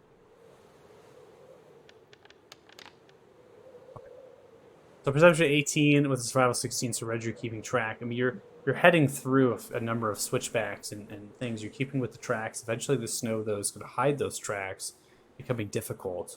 As the caravan itself begins to press forward, I'm going to go ahead and advance the actual time clock here to roughly an hour, as they now begin to make, again, pressing through the ascension. The pass and its elevation climb is going to get in a decent amount, and we're talking thousands of feet in actual elevation that this pass needs to be reaching before it actually crests and goes through the mountainside. So you're continuing for that hour. The mountainsides themselves become sheer drop. They begin to kind of caress a little bit on either side, continuing with the tundra, the actual evergreen trees and the thickets and things, and the snow kind of softly falling down. A few different snow kind of slides down upon the road. Eventually, you kind of have to hop off and clear them, and then you're continuing to press forward. After the hour, though, the trail itself has continued, and you have yet to find anything of value. Moving up the speed that you are, you know that you're moving at a much quicker pace in the actual caravan, and yet you have yet to really uncover anything. But the perception of 18, you're able to understand that these creatures have made several kind of camps, if you will. Snow itself has been kind of matted down. There's also charcoal. Trees have been kind of scraped. That sort of thing.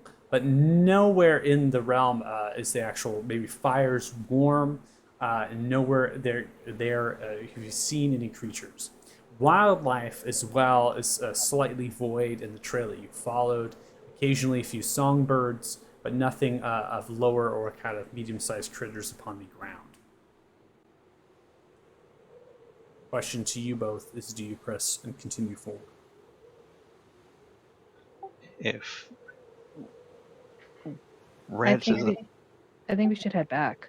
yeah, if we're not finding any immediate danger or immediate signs that they're within the vicinity to at least attack the caravan as it's passing through, then there's no need to pursue any further. So Reg would follow Thea's lead if we need to turn around and make it back to the caravan. Okay.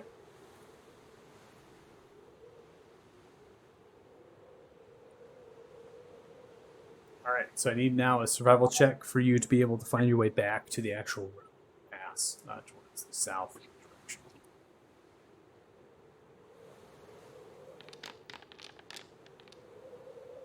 Okay.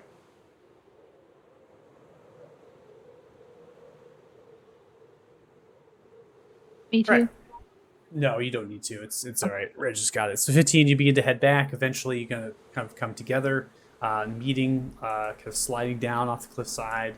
Eventually, kind of grouping together. Kalan slowly comes to a slight kind of slowdown, but kind of notices and sees you. You're not trying to be stealthy at this point. Really, just coming through the trees and through the scope of the side of the pass as you begin to kind of crest down.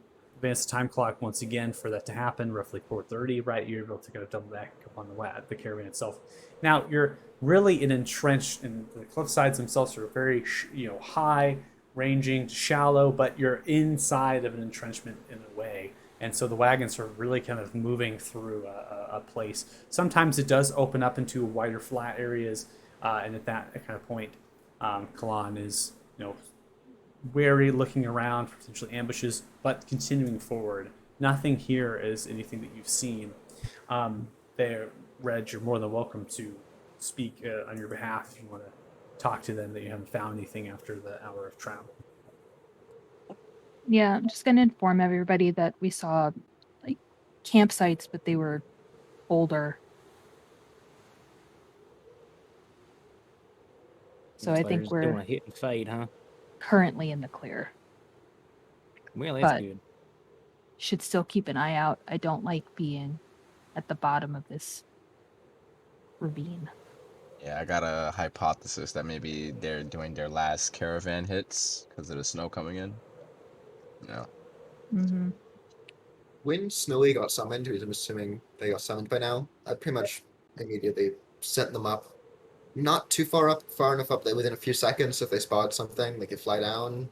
But they don't necessarily need to be within telepathic range. So, that might be a bit too obvious. Might be like 200 or 300 feet away, like just kind of circling generally, almost trying to imitate as if they're looking for like a mouse or something. And if they spot people or like an active camp, they'll just fly out as quickly as they can. Okay.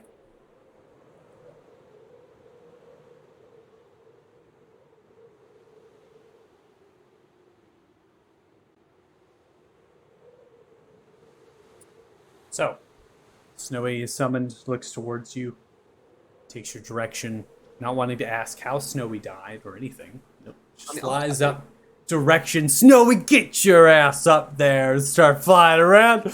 Who need you to serve me? All right, that's fine. Poor Snowy. I mean, we don't need to ask that immediately. We're getting ambushed any moment. Tear falls down Snowy's face. Owls can't cry. This one can. My poor fire-breathing buddy. All right, so I'm going to go ahead and then kind of advance the time clock here as the travel continues.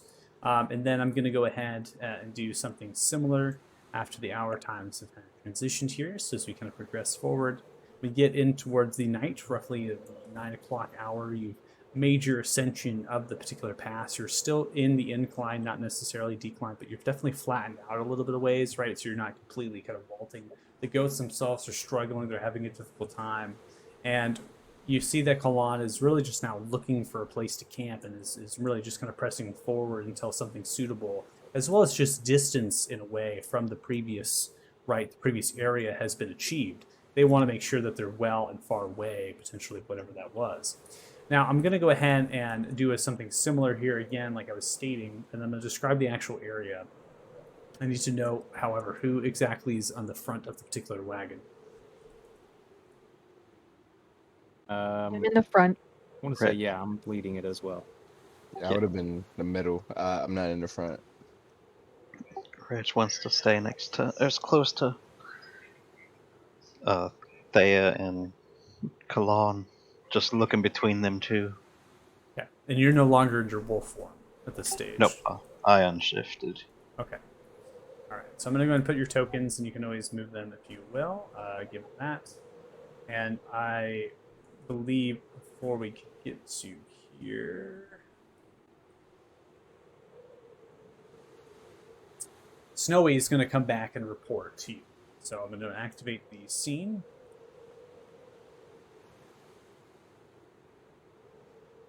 So Snowy has landed upon your shoulder before you've come necessarily to this bend. And I'm going to describe to you the scene as far as what Snowy is repeating towards you, Zell.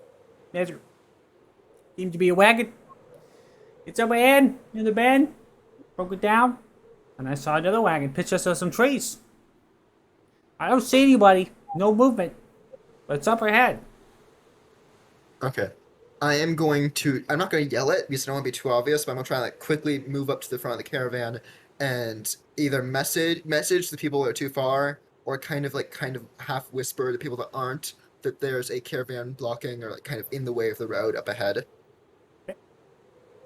I'm also gonna tell Snowy, don't worry, I didn't forget that you died. It's just where it could be ambushed any moment. When it's safe, we talk about that. Don't Whatever worry. you got, whatever you want to say, Master, it justifies your actions. And I'm gonna kind of just I'm gonna pet Snowy a bit. You know, like it's not a cat, so you can't really pet it too much. But you know, I'm gonna kind of like give it like kind of a pet, maybe look pat in the head as well at the end. Be like, Actually, Lucas, I have pet an owl, and I can tell you right now, they love to be pet. So okay, I'm gonna pet it. I am gonna have it stand on my arm like it's a falcon, and I'm just gonna start petting it as we move forward. I rescued a great horned owl when I was younger, and it was completely dazed and was afraid, had its talons and everything, and that's the only thing that calmed it down was me petting it in the back. It would move its head, it closed its eyes, it was going like this the whole time.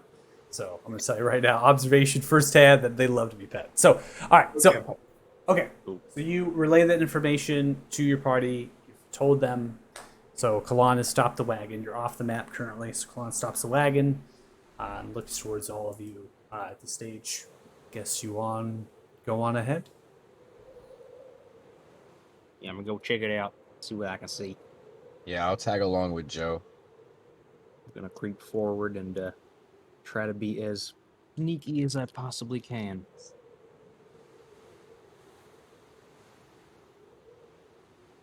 Did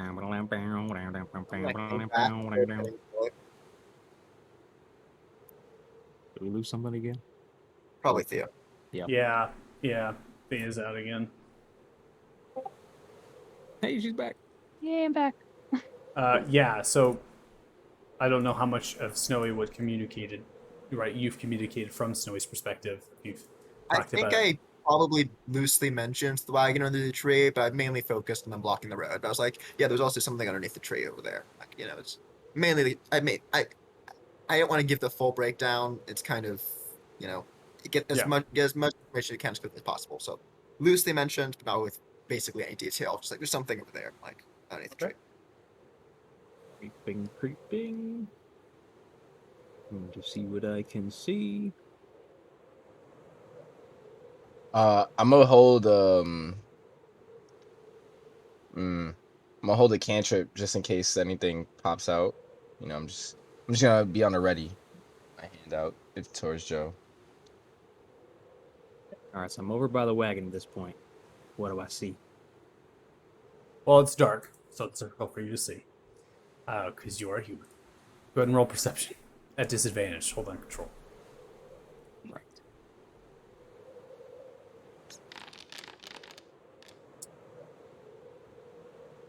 So you keep walking back from the map. That's funny. Get off the map.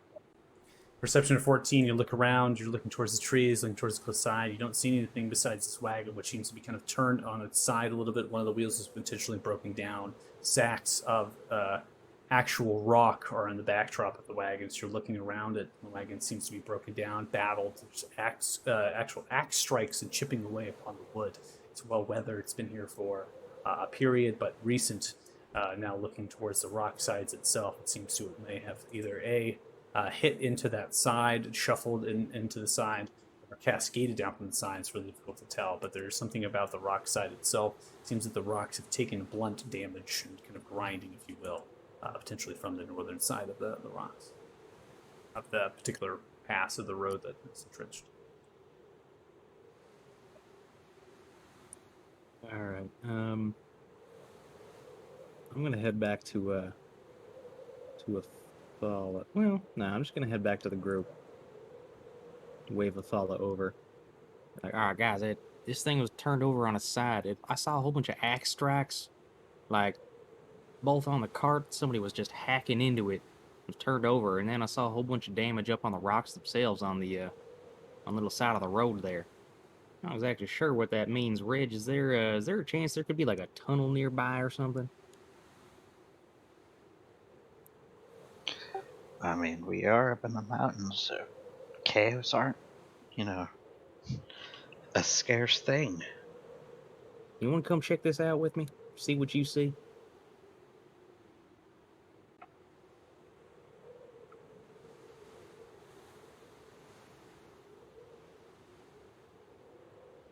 I don't really feel like lighting a torch and giving our position away, so figure somebody with dark vision, they'd be in handy here.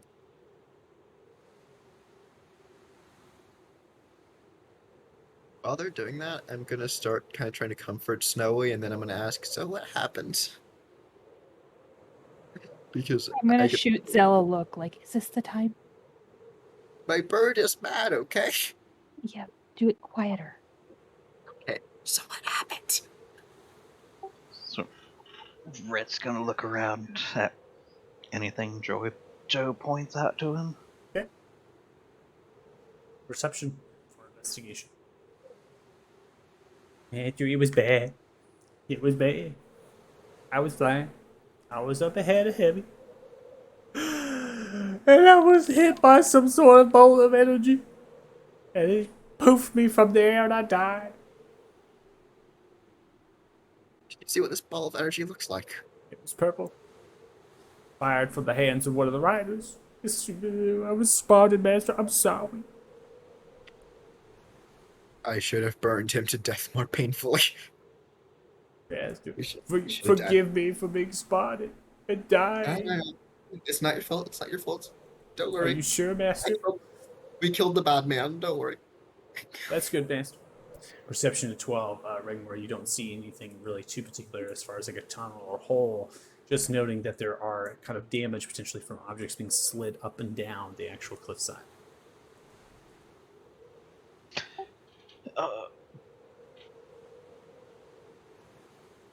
Well, shoot. I mean, I don't really feel like stopping here for the night. Do we try to just muscle this thing out of the way and keep going, see if we find a more defensible position, or What's What do you going on say? in Lucas's room right now? I have a light that kind of half unplugged, and it kept going in and going out. It's like strobing in your room. Sorry. Oh, we can. Yeah, we can push it out of the way here. But the cliff face north of us. Is it climbable, or how Yeah. high up is that? It's only a shelf of roughly 6 to 7 feet in height, so it's a really low shelf. Again, Yeah, I've been checking that out from over here too. the cliff wondering side to if I the should go south there. is greater. It's about 13 feet, and then it reaches a kind of a sheer mountainside. The north side seems to be more gradual and shelved of the cliff sides as they kind of stagger upright in different elevations. And that's where the sliding damage was, is Yep. the north face. Correct. Yep. We're just gonna try to climb up. All right. No check Here, really buddy, needed. I'll give you a boost. Say I'll again. hoist him up. You're being boosted by Dirty Joe.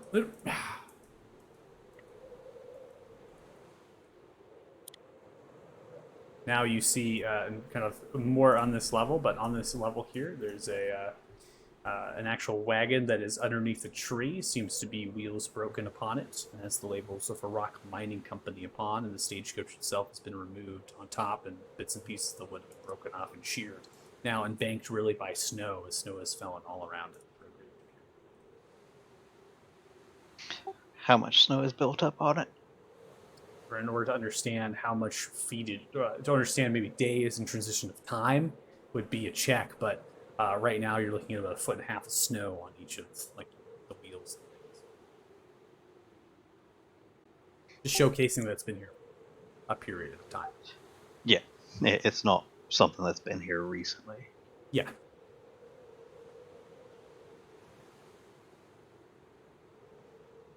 And these to the north into that pass is what, wheel marks, or Yeah. So as you kind of approach this, the world need to check is when you come to it. Again, it's dark, but you have dark vision. You're coming to.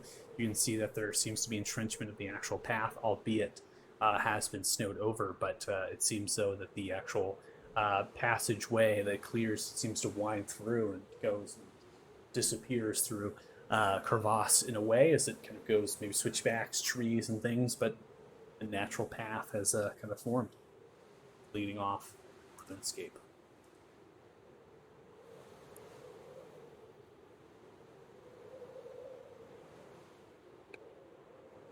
we're just gonna check the tracks to determine if these were recent or snow covered that okay, something came through here several days ago, and it's not a threat. Okay. I need you to make a survival or investigation.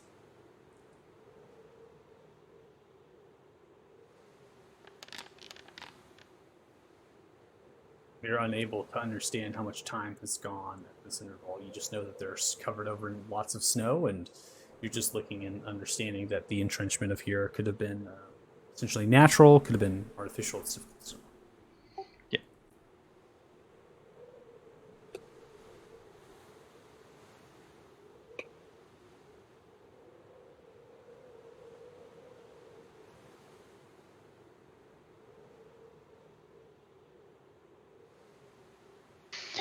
Reg will make his way to Thea to relay information. There's 2 carts, one on the road, one up here, tucked under a tree, with the Harak Mining Company logos. There's a path embankment up north. Doesn't look recent.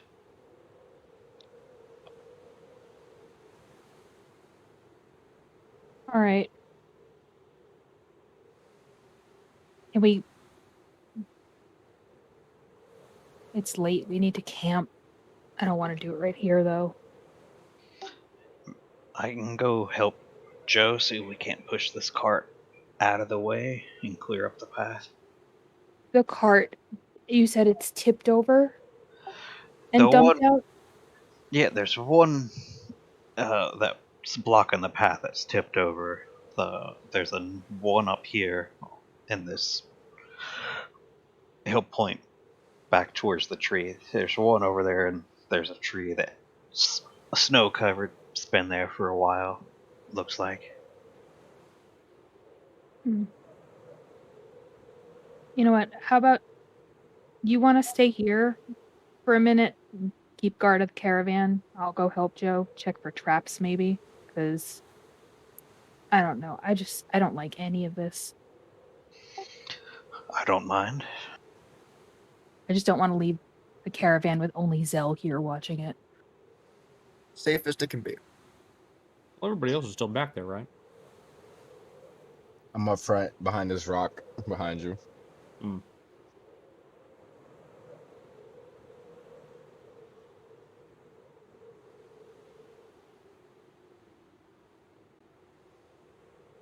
Well, howdy, Thea. I mean, maybe Hello. it's a chance to What's prove everybody else thinking? that you underestimated me. I mean, calling me a distraction kind I'm of not- hurt. I'm not there anymore, so Okay. What's everybody else Alright. thinking? I don't know. Before you move this thing, I don't like any of this. I want to check it for traps. Sure thing. I think I'm gonna have Snowy, if there's like any kind of tree cover that like they could be hiding in, I'm gonna have Snowy kind of fly around and look specifically for footprints, not for people, but footprints.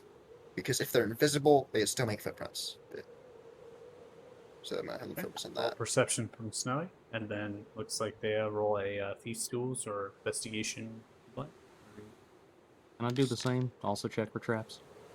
Perception, Investigation. Yep. People- The Can I dice are against me tonight. Can I Thea, you help don't Snowy? you don't see any sort of traps. You cannot help Snowy if Snowy's in the area looking for tracks, but you're on your shoulder and looking, you get advantage. But 8 investigation, you don't find any traps. Nothing really here. Again, the wheels are broken and it's going to smash down to kind of tilt itself to form this barrier. Dirty Joe 16 perception. Nothing really about this really stands out to you. To have traps, you don't see tripwires, no tracks necessarily around here recently, and none really existing based on the fact that there's been a good amount of snow. But looking at the boot prints around the actual sacks and the way the kind of wheels broken and whatnot, it's that it seems to be intentional. That happened here. It's intentionally placed to form a barricade of some kind. But the tracks that could have been here are most likely buried underneath the snow. It's been a decent time and it's snowing pretty good right now. Temperature in the pass as well has dropped. It's roughly 17 degrees Fahrenheit, and the snow flurries increasing into the night. Snowy, the perception is 16, flying overhead, dealing with the snow on top of the face. Does not see any tracks on the top layer of the snow. I think no one's been here recently. Looks. I mean, I'm not exactly going to say fine, but it doesn't look overly dangerous. Maximum, there's only a few people. I doubt they could hide into like more than like maybe 5 or 6 people here. All right, Theodore, I don't see anything obviously booby-trapped about this place. I think this cart was the trap for an ambush. They were just trying to block the road. Let's head back, relay all this, and then get everybody together. Let's push this thing out of the way and just move on for maybe another hour max before we can bed down. Yeah, let's just move this cart. I think we should spend at least half an hour on the road to this cart because we don't want to be too close to it. They might come back.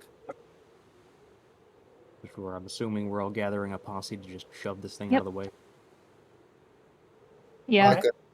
Just might help. All right. So, leaving the wagons where they are, you all make your way up to the wagon up here, trying to get yourselves together. In addition to move potentially the wagon that is in front of you, I need all of you to roll strength checks. I stayed behind. I'm with the caravan. All right. Strength checks.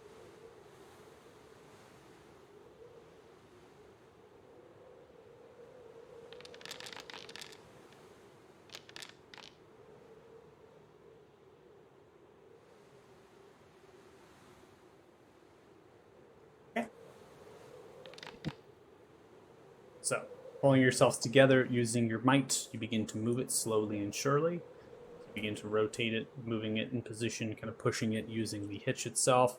It's more or less pulling the wheels up and down, pulling the wheels up and down that are broken, right, to get it rotated. At a certain point in your check, you begin to become fatigued, kind of exerting yourself. It's at this stage that there seems to be voices coming from the actual pass of the Northscape, talking amongst themselves. The language seems to be guttural, dark, damp. Sure enough, they begin to funnel in unison as they begin to stride down that actual pass using the switchbacks. Now, your perceptions, you are on the lower scape, so you're just hearing the voices necessarily. Picking your heads up, you might be able to hear them. In addition, you're noticing that there are not being quiet anyway as they're kind of making their way down, shifting the large heavy snow, as well as there are large armaments and shift kind of their size and shape. I'm going to go ahead and reveal them into space on the map as they're kind of moving down, one of which kind of stops and looks to the direction, sees that the actual shifting of the wagon itself, so it's turned now and is looking at a higher elevation downwards. The wagons themselves, as well as the goats, are off map. They're spotted this place before they've actually made their way into the bend. But however, the actual goats are creating noise, bleeding, as you will. You notice that immediately they pull out Warpick shield. Some of them have crossbows. As they're looking and pointing in different directions, they eventually become quiet.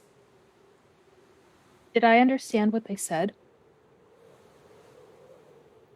To you, it seems that they're speaking Undercommon, and the language is essentially they're talking in a way of upon coming down, it seems like they're shooting the shit, so to speak, right? They're just kind of talking nonchalantly, common things, potentially what the weather might hold for them tonight, things of that nature. As soon as they've heard the bleeding and see that the wagon itself has kind of moved, they started pointing out directions to keep quiet, move, fan out. I'm gonna be making like hand gestures to like everybody stay down, stay quiet. There's people coming, you know, and get ready. I am going to lean against the side of the cliff. Then I'm going to cast. I mean, if we have time to cast, really not yet. But I know, just before combat, I would like to cast Dragon's Breath on Snowy while they're still in the group. So I need each of you all to take one action or movement apiece on positive. So your action here, Zell, is to get up to the cliffside.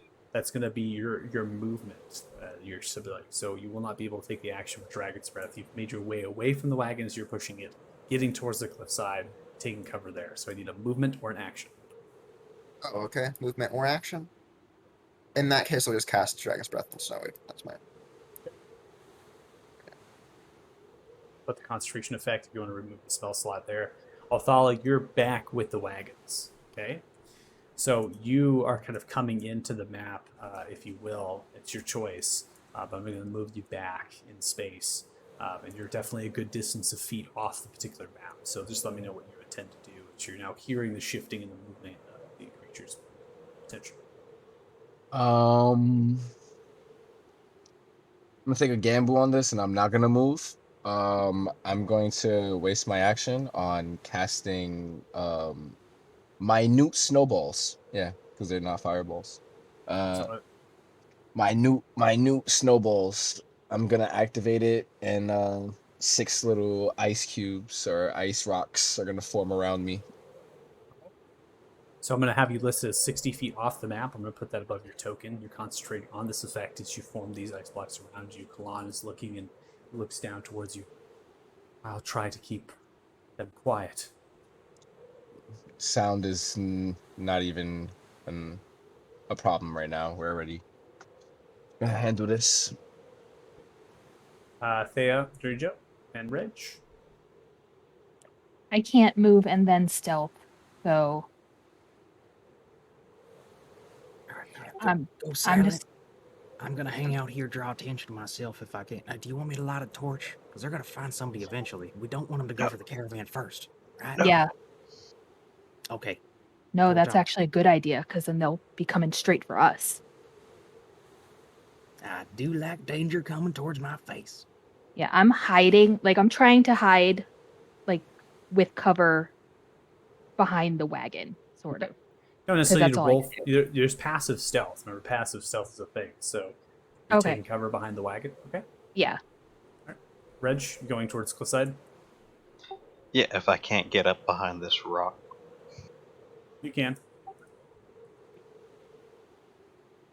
Gonna move you there. Okay. And then Yep. Drujo, what are you doing? Trying to light my torch. So you're lighting your torch. It's not letting me. Yep. I got it. Lighting it up, and I'm just gonna call out, "Well, hello there, fellers. You want to give us a hand with this here cart? We're just trying to pass through." Okay.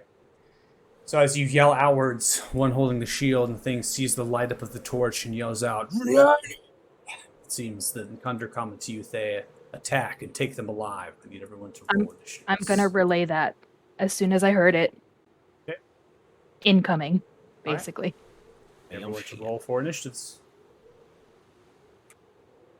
Let's go. I rolled horrible for the first time. Yeesh. Did mine not roll?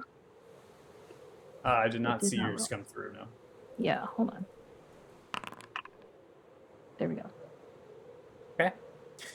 All right, let's see. All right, cool. Any point in time, if you ever request Ezekiel to be in the combat, you're more than welcome to request it. But for now, we're going to zombify Ezekiel. So per player request, right? If you want Ezekiel in the combat, which I can control, it's all your choice. Yes, no? I think we're okay. I think have Ezekiel Okay. just watch the caravan. No. Okay, so you go watching the caravan, no problems.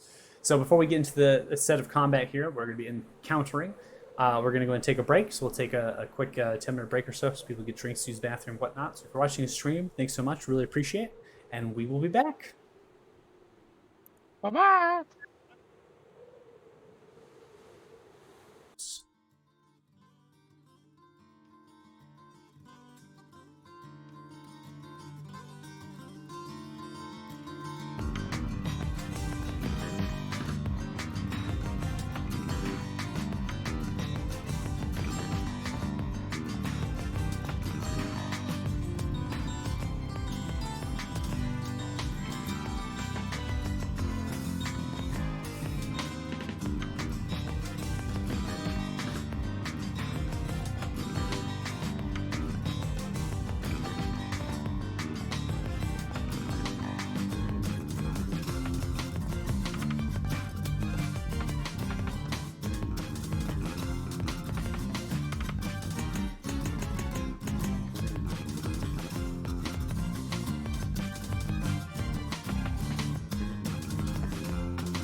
All right, welcome back. If you're watching, thanks so much. We're going to get right into combat here, as I'm going to go ahead and start the initiative tracker, and then queue up some music.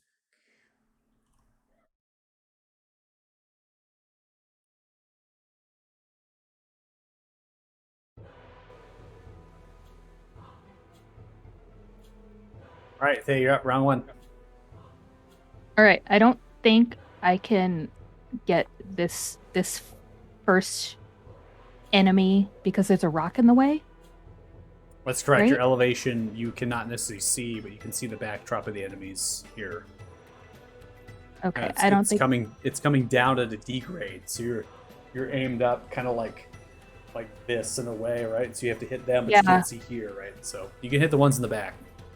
Okay, in the back though, specifically. Yeah, specifically the back row, the two in All the right. back, which are these two.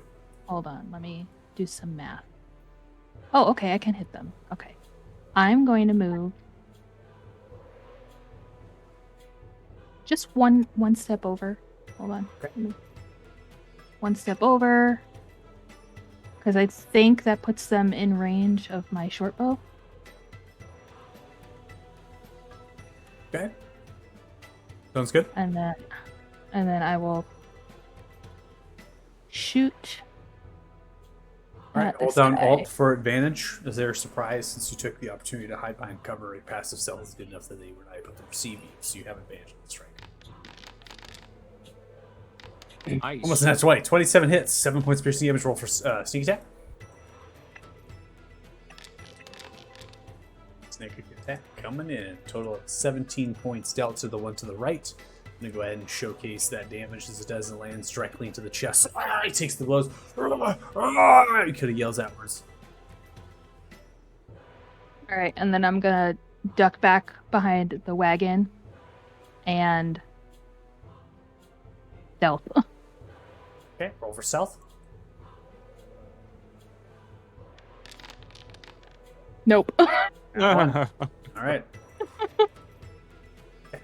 Ending turn. All right, and that's the end of my turn. All right. Dash coming forward, charging up. Nice. Now they see, as they come around the corner, Reg, they see you crouched down behind the rock. Now comes and turns and faces you. That's a dash. Ends turn. Comes to the next one. Again, another one. This is a full dash. Gets to here.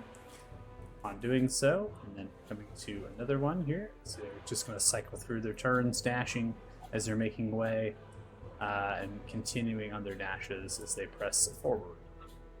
Othala, again, you're off map 60 feet or so, so I've noted that. Just tell me what you want to do.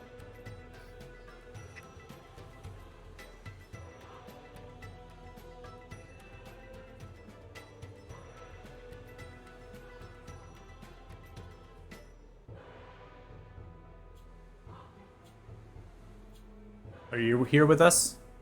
Othala? Yeah, I'm here. Yeah, I'm Okay. here. Okay, Sorry. so make sure. No, you're good. I'm going to dash. I guess this would be onto the map if I dashed, right? Correct. Yeah, so I'll dash and can I climb this next to me?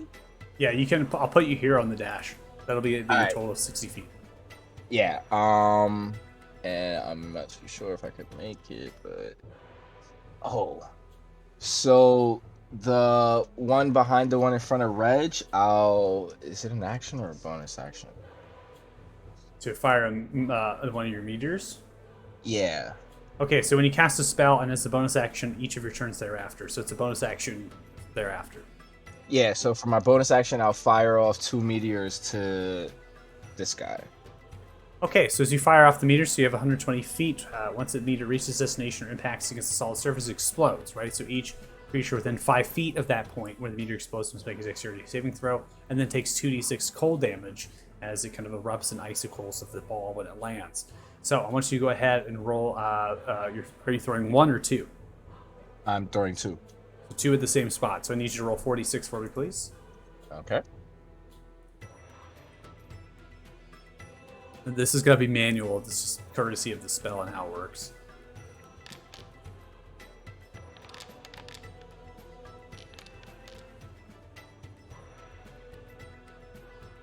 Uh, 4d6. So I got a 6 for the first one, so give me 3. So 3 of the squares. There we go. Nice. Okay. So the first one is going to strike. I'm going to roll the saves also independently. So the first one is going to be 9 points of damage. I'll take the 3 off the roll.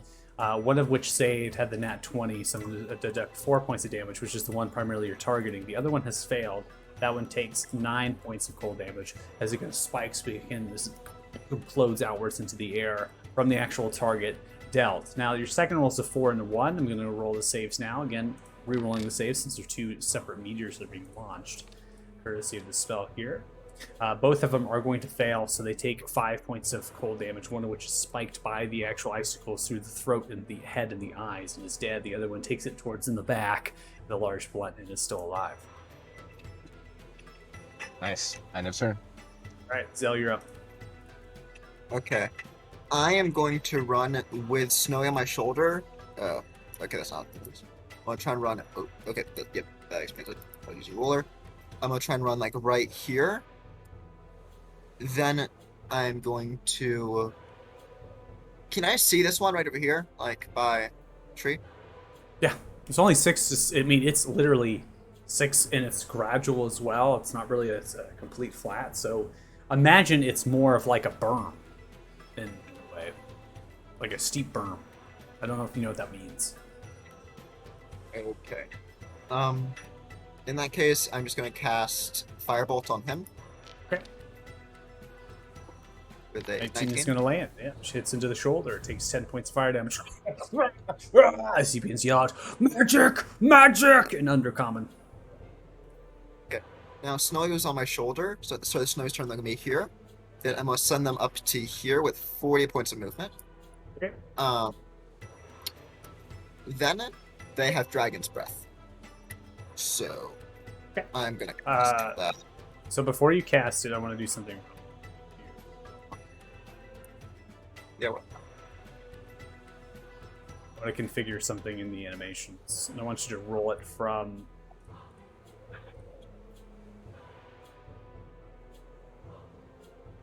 Okay. So go ahead and cast the spell outwards from your character sheet, and you can place it in Snowy Square, and then do not expel the spell slot. Damage should roll, and there should be an animation. Yeah, you already. Okay.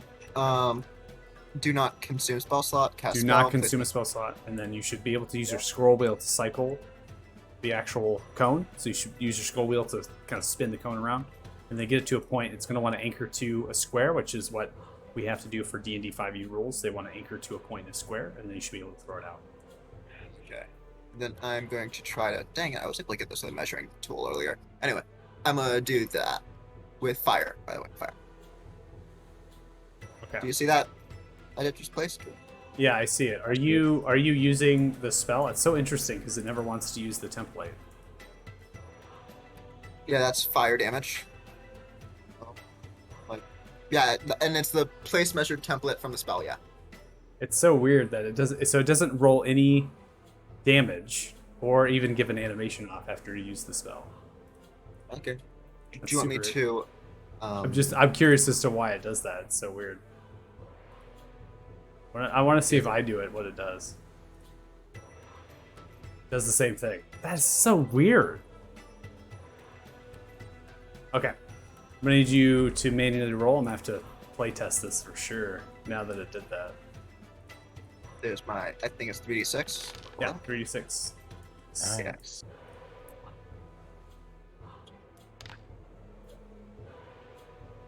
All right, the first 2 in front have saved, and then the one towards the top left has failed. So 16 points, and you're doing fire damage? Yeah. Okay. All right, so breathing out the fire kind of forms that cone of fire, begins to swallow and move around. I'm going to remove the template now. See Okay. multiple Now burn, right? left. And I am just going to send Snowy. Can I just actually send Snowy kind of like? Let's see, where is it? Yeah, kind of like you see this tree over here. Can I send them into the tree and a bit up too, so they might have a hard time seeing it, like it's hiding in the branches? You can try, but they're going to see it fly away for sure. I know, but like for example, if they try and hit Snowy with a crossbow, they need to like kind of they have cover from branches and everything. Yeah, we Can I do can do the modifiers of half cover. That's fine. Okay, yeah. Then I'm not entering that. Come to the one of them. This one is going to now be hit by the actual fire. Is going to turn, moving 10 feet, looking towards Snowy, in cover in the tree, and attempt to fire off a bolt with the crossbow. That's going to be a miss as it lands into the tree. Ending turn. Rigmore, you're up.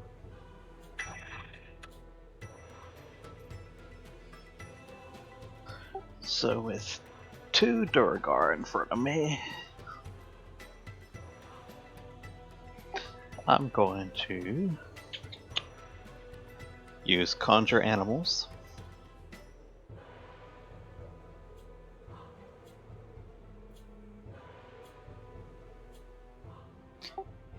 And so doing the 2 challenge rating 1 beasts. You can choose, so you can select which Oh. ones. 2 dire wolves. Do you want them around the target in front of you? Yep, 1 over the dead body in front of me, and yeah, where they're at. That's fine. They're at? Okay.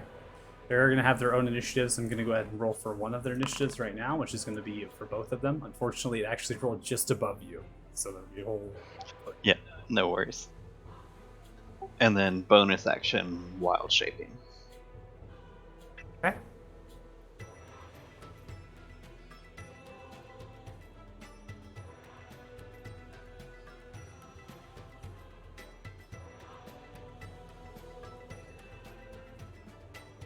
And ended my turn. Alright. I'm going to put you over the token based on space. You'll probably be right there after your shift. Okay, ending turn. Yeah. You're like over top, right? It's like a lot of large creature things happening, right? In this tight corner. Surrounded by teeth and claws. Yeah, I know, right? I do pity this. They picked the wrong rock to crim around.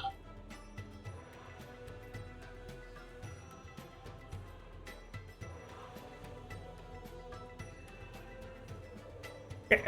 Come to another one here. This one is going to be using its dash here as it charges up to one of the wolves. It's going to end its turn after the dash. Dirty Joe, you're up. All right. Can I even see the ones up the path there? You can see this one in the back from where your current is. Okay, so they're within my torch range. In that case, am I able to use my 30 feet of movement and get up this this little berm here, Yes, that's fine. leveled with the rock? Mhm. Okay. So I'm just gonna hop up here. I'm going to target this guy.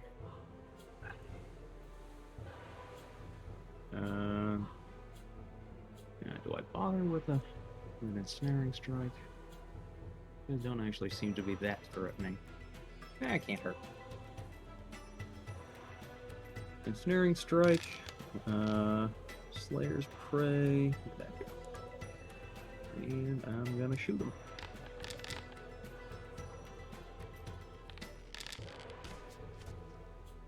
Alright, Raccoon Slayer Spray 16 isn't going to land. It's holding the shield upwards as it's charging. Goes into the shield. Does not penetrate through. I'm gonna burn a lucky. Okay, go ahead and reroll.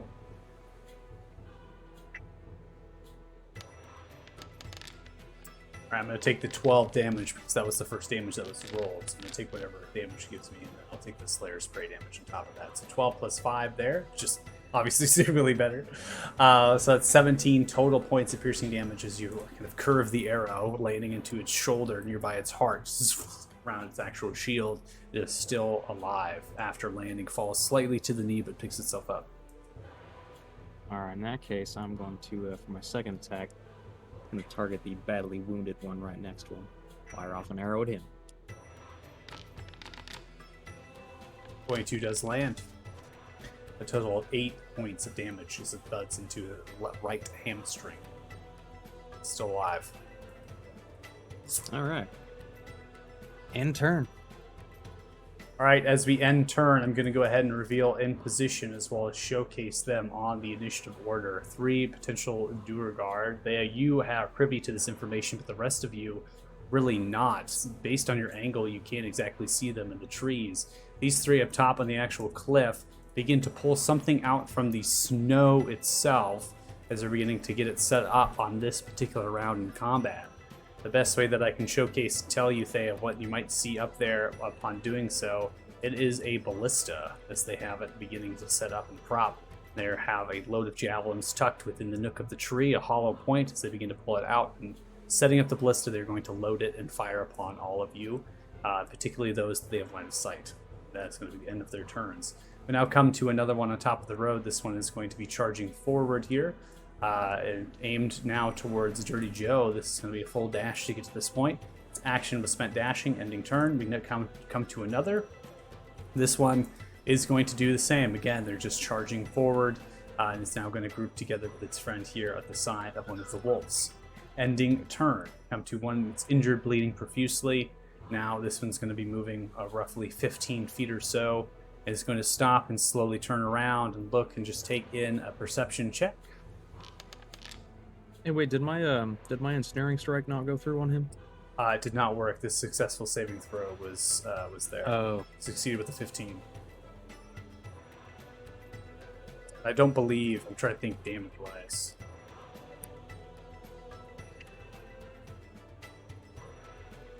Yeah, it won't take any damage because it succeeded. So nothing was ensnared there. So Okay. takes its action to perceive. And then looks towards the other one behind with the crossbows just fired upon Snowy. Yeah, you hear this conversation is below the horn. Hey, it's your turn. On 2. Question. To relay this information, does that cost me any action or bonus action or whatnot? No, it's your movement. You basically can say a sentence right during your turn. Okay, I'm yelling ballista. Hopefully they see me take aim at the people. I'm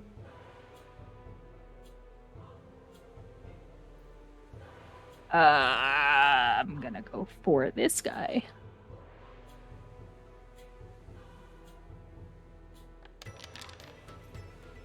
Okay. They do see you. You roll the nat 1 for your stealth. 22 is going to land 7 points of piercing damage. Buds into the side of the shoulder. All right. And as I run over here to hopefully take some cover, I'm gonna yell. I think they have reinforcements gonna come. Okay. And that's the end of my turn. All right, ending turn. Now come to 1. This is underneath you. Regmar currently in your polar bear form is going to attempt to come with the war pick and swing at you. It's still kind of underneath you. So 17 is going to hit you in your form.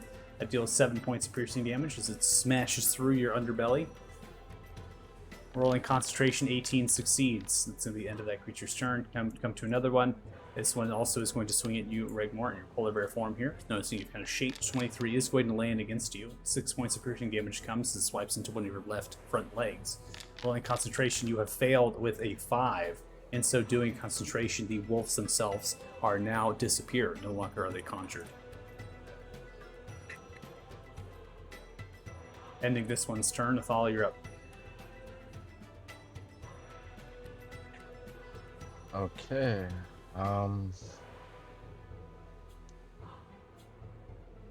Alright, I'm going to up 30 feet. No, 20, I'll say 20 feet back here. I'm gonna send off 2 shots. One, I could individually choose where I want them to go, right? Yeah, you can fire 1 or 2, and then you get to choose which ones go where. Okay, so I'll target the one that Joe tried to ensnare for the first one. This one right here. Yeah. Go ahead and roll damage.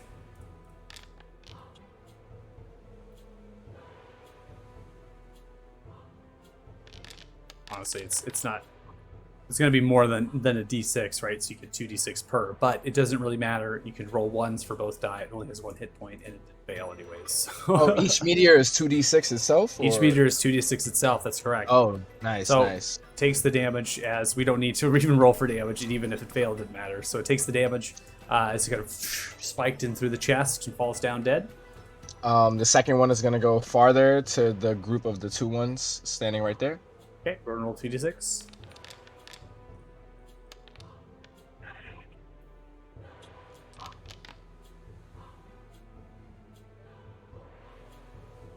All right, 8 total points. They both have failed.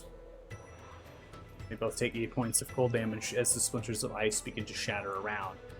Make sure to keep track of how many you have left, just FYI. So you Yeah, just I got rolled 4. I got 2 left. And with my main action, I'm gonna cast Hold Person on the. Should I? Not even. I'm gonna cast Toll the Dead. I'm not gonna waste the spell on the one on the hilltop that shot at Snowy. Okay. So that looks like it's within your range. Go ahead.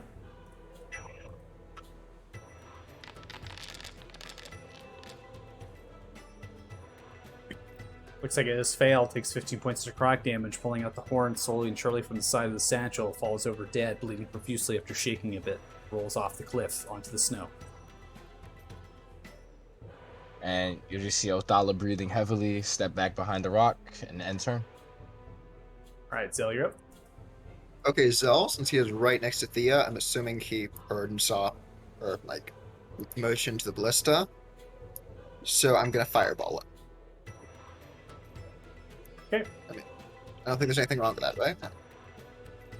I don't have a problem with that. No, I don't have a problem with that. I think I'm everybody in has their a problem line with of sight. I'm happy for that. Yep, fireballing it.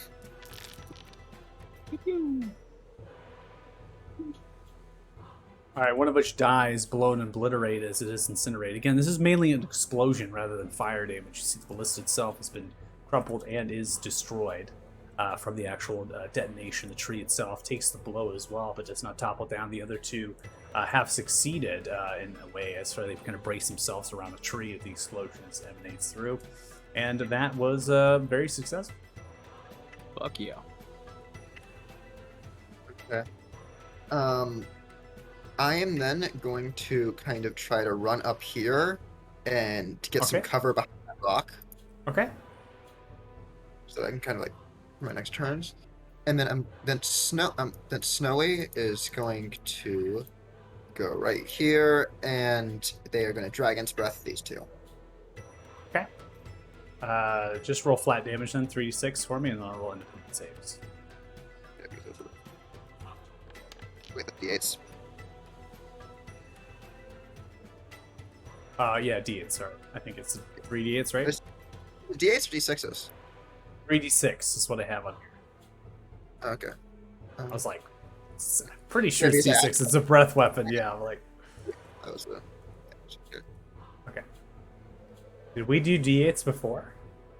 No, it's that I accidentally clicked D8s, and I was like, oh, no, Yeah. it's D8s. I was like, that'd be It's so D6. powerful. In my brain, I was like, that would be too powerful if it was 3d8s.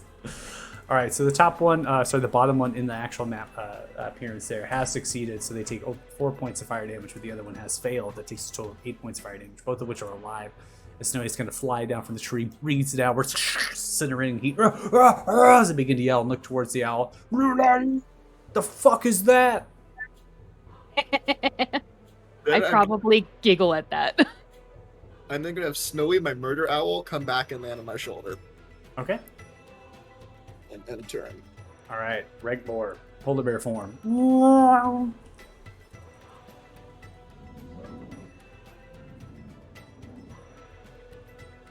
So I'm going to attack the one that is under me. Okay.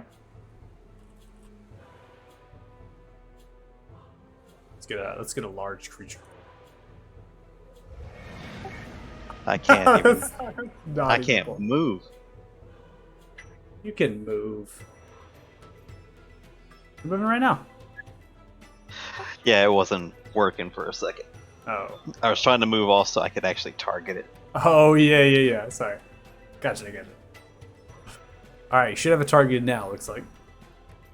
Yep. Awesome. Coming in for a bite.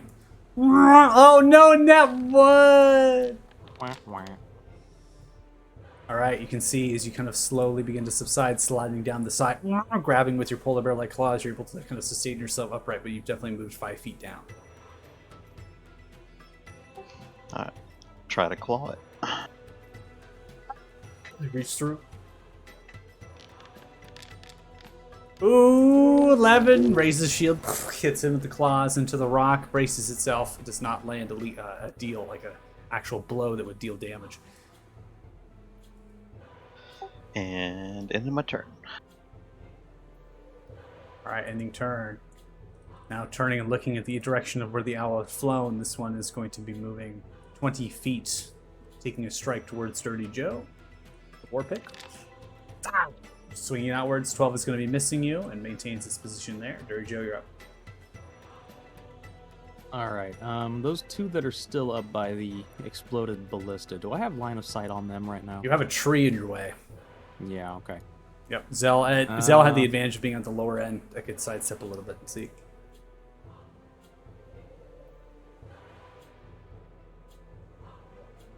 In that case, I'm just gonna look at this one that just tried to hit me. Seeing that he missed, I'm just gonna yell, "I got worse from your mother last night!" Swing my short sword. Okay. Smack him in the face. 24 is going to land, deals 9 points of piercing damage. You stab directly through the gut, mistiming the shield. Takes the blow, pulling it out, plunge, blood just begins to pour out of the leg, towards the legs, and then onto the snow. It's still alive, but barely. Alright, second attack. Another short sword. 17 now raises the shield, takes the blow, and pulls back just a little bit from the force. Yeah, that's all I got in turn. Alright. Now we come to the ones here as they begin seeing the ballista has been destroyed. They turn and look towards each other. They begin to cycle towards the next tree, taking the dashes as they come to the next tree, and they begin to reach into the snow, into the ground once more. Joe, another one takes 4 pick swing towards you. That is going to be a 6, which misses. As it lands towards your feet as you dodge nimbly out of the way. Come to another one. This one is going to turn and look, and is going to be taking its dash. As it does, jumps upon the rock. As it lands upon the rock, it's now in midair with the war pick outward. With the war pick out, it's pitched itself upon the rock, jumps and leaps with all its might, and it's attempting to attack you on its next turn. Zell. There, you're up. Top of round 3. All right, these two guys over by this new tree. It looks like they're trying to pull out another ballista. That's exactly what it looks like. They're pulling something from the ground, which is what they I'm just did. yelling out that they've got another one. I can see them from where I am, right? Yeah, so we're not in conditions that dark vision would be in play. There's moonlight, there's slight, again. Yeah, I just mean by like we're the angle in- for my short bow attack. Oh, yes. No. Yes, you can see them. Okay. Yep. Okay, awesome. Because that's what I'm gonna do. Mm-hmm. Nat 20! 13. Let's Goes into the throat. The other one drops. You see this one picking it up, looks towards their friend, and they move over and begin to pat them. See if they're alive, but they're not. All right, I'm gonna. Since he was distracted doing that, I'm gonna attempt to like swing around the heart and hide. Okay. Roll stealth? Please be good. Nope. All right, 13. Ending turn there. Yep. Another strike coming towards you with a war pick. Polar bear. Wow. 17 is going to hit you as it smashes down. 8 points of piercing damage dealt. Ends turn. Now come to another one to your right side. War pick swing towards you. Polar bear. 13 is going to hit you as well. That deals 3 points of piercing damage as it begins to lacerate and cut away at your flesh of your hide. Othala, you're up. All right. 30. I'm gonna run, and then seeing the Duragar run and look at Zell, I make a split decision to fire. You got that, Zell, and I'm gonna fire both the snowballs at the ones in front of Joe. Okay. So not actually, I'm gonna fire. I'm gonna fire one at this direct one in front of Joe, and then I'll fire the last one towards the one in front of Regmore. Okay. So just you don't have to aim at a creature. You can aim at a space too. So one of them will hit 2, and then the other one's gonna hit 1. Yeah, so I'm gonna have it. The one in front of Joe is gonna hit the Duragar, possibly if Joe can make his save. I don't know. So and then the one. So it is an AOE. So when the yeah. meteor. So remember, when the meteors explode, they're gonna hit every 5-foot square. Like that. So you can aim behind the So you can aim behind them and then hit both of the Duragar, but not hit Dirty Joe. Okay, so then I'll do that, and I'll do that to the one simultaneously behind. Yeah. That's what I was trying to do. Help you out with that. Yeah. Yeah, so you yeah, just thanks, detonate thanks. behind them instead of hitting. Yeah. I get it. I thought it was a target. All right. All right. Go ahead and roll 46 for me.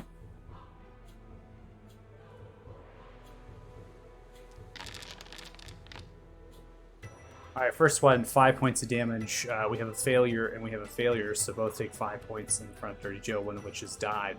The last one's actually succeeded, and that's additional 5, so it takes 2 points, and that is the one to the left side of the polar bear. So one is dead, and the other 2 have succeeded or have survived, one of which has succeeded. All We're right. now out of meteors, so we're gonna take the actual concentration off as the spell has ended. And then I'm going to cast Toll the Dead on the one in front of Joe again.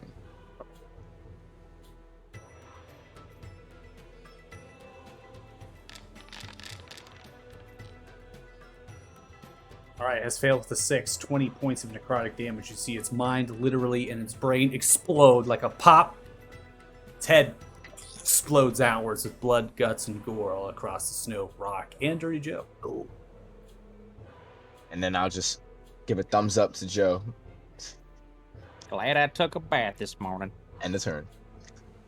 All right, Zell, you're up. Okay. Does his armor have any metal in it? Does. He's wearing heavy metal armor. Shocking grasp. So that's Okay. gonna be a shocking grasp. Oh wait, that's an advantage. Should I roll? Okay, guess not. Yeah, so you make it if you have advantage in attack roll if the target's wearing armor. We get advantage if you want to get the critical. Your choice if you want to reroll I'll it. just roll a d20 and see if it's a 20. Okay, yeah, Okay. yeah. So, what's that?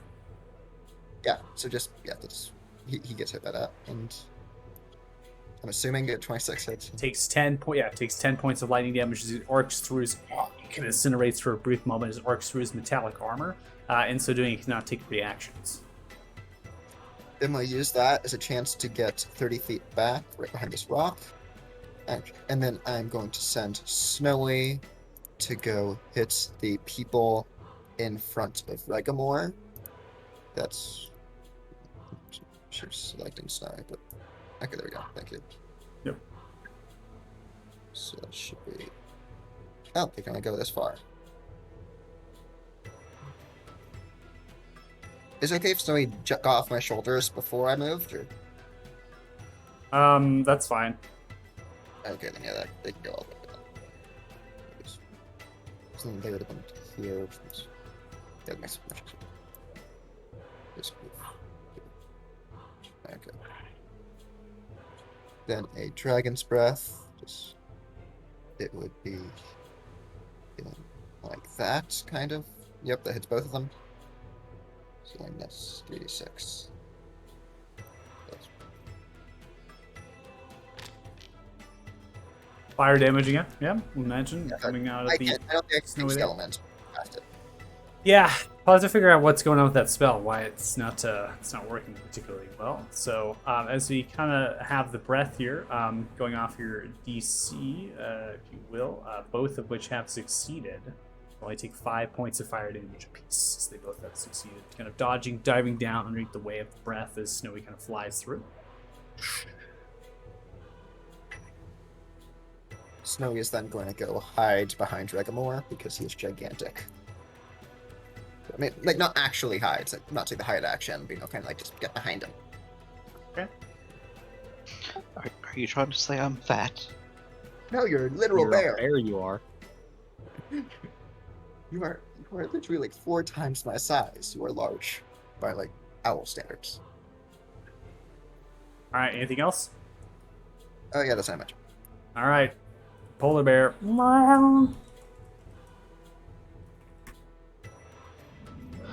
Moving back into position and biting the one that I tried to bite first.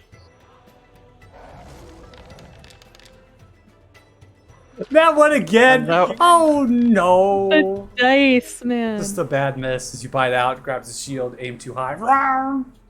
Regmore He's getting having a stiff. bad night. You actually have.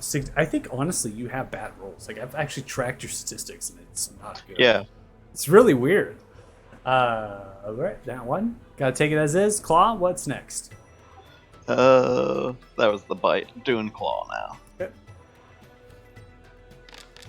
See, we got something good. 18 is going to hit. Coming for the claw as you strike, mauling them. 12 points slashing damage, ripping across half of their body. One of their arms that has the shield. You take the shield, is missing its arm and right side of its chest as you actually rip it off with the claw attack, striking blood streaks across the rock. Yeah, I've noticed every time I do a shift and do a bite or so, like the first attack is always low, or both just miss even with Yeah. a blessing. It's weird. Yeah. And into my turn there. All right, Dirty Joe, you're up. Okay. So, what is this? If I go over to the back of this this cart here, am I able to see up on the hill where that last Dorogar was that was trying to dig out the Correct. ballista? Yeah. Okay. Yeah, I'm gonna move over here then. And I'm just gonna target him, see if I can't snipe him off the hill, so we can't do anything else and/or go call for help. Okay. He's pretty wounded already. I don't think I need to burn any spells on him. Might as well You put could, on you Slayer's could, Prey, though. yeah, I was gonna say you could put your Slayer's Prey on him. Pew-pew. Fire away. 15 is not going to hit. This creature does not have a shield, but they still have heavy armor on. It's 15 lands. It kind of clinks into the heavy armor and dances upright and goes off into the distance. All right. I won't burn a lucky for that. I'll just hit him again. If this one doesn't hit, I will. 15, similar result. Roll another d20 to burn a luck point. All right. Feeling lucky. Let's go, Dirty Joe. Look at the Buckwilders. What he is going to hit, I'm going to take the damage of 9 based on the fact that you had there. So damage of 9 plus 5. It's going to be a total of 14. 14 points of damage is going to be enough to kill the creature. You see it patting its friend, kind of shaking them a little bit. Takes the first arrow, kind of looks around. Second arrow goes into the chest and disappears into the snow. Oh, damn, did you see that shot? I did. Got a big, huge grin on my face. Now I know I don't have to look at them. Yeah, and turn. All right, in turn, we come to one of the Duragar on the last end of the board here. It is going to be taking a dash as it moves 25 and another 25 as it makes away, running away. Yeah, you're up.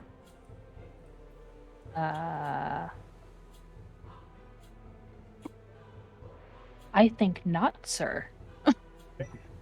Striking that one, you do see it. This is now it's ascended within that space. You can see it on the low ground here. In addition, you are stealth, and it was not able to perceive you. So roll for advantage. Oh, they did. They did. 5 hits. Roll sneak. 8 points of damage there, so that's going to be a total of 15 damage dealt. As you do, landing in the back of its head with a large thunk, it falls forward into the snow, unmoving.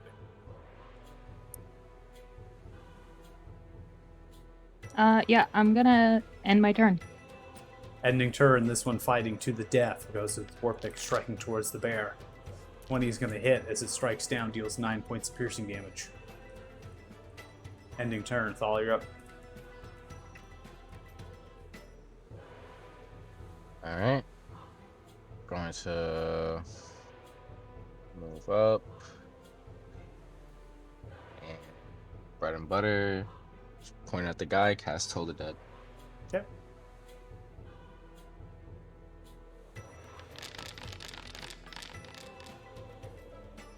All right, he's going to fail with a 2. Takes 14 points of necrotic damage. You see his head explode once more.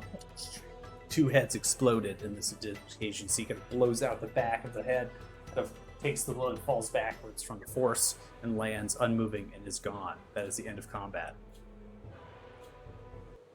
Wee! Got your numbers now, Doe Rager. Yeah, I'm gonna say that Reg is kind of rough right now, and I would like to cast Cure Wounds on him. No, it's a He's in- it's a spell. He's still okay. It's just the bear that's messed up. The moment the bear disappears, he's full health. Okay, I mean, I literally just have 2 spells, and this is why I got this one. But sure. Save them for later. There may be more. I Cool. agree with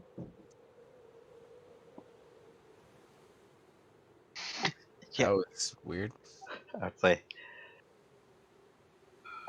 Yeah, well, standard rules and conditions apply, folks. Let's strip these bodies for any valuables we can find. Yeah, I'm gonna go up to the ones that were trying to shoot the ballista. Yeah, I actually wanted to check that out as well. The not burnt one. You find a ballista hidden with the tripod tucked underneath in the snow bed. Slight little lump, but you can pull it out. There's also nooks in kind of in the actual tree itself, a slit that kind of holds the actual javelins, if you will, into the tree in a vertical kind of scope. So they actually hide and tuck in the javelins into the tree, and then they keep the ballista within the snow shelf here to keep it hidden. The ballista itself is small, it's mobile, so it's not necessarily something that it needs to be like mounted of any kind. It's really to kind of expel maybe a slightly larger of a javelin at high speed. The rest of you begin to kind of thumb through the bodies. Sturdy Joe, you're taking that time, right? You uncover 13 gold pieces of the actual bodies here at the lower ground. I'll take it. Yeah, I was gonna investigate the ones up here. You wanna take this ballista, Theo? We could actually. We should take this with us. Yeah, I'm for taking the ballista as well. Reg is going to wander up the path in Polar Bear. Okay, roll perception, please.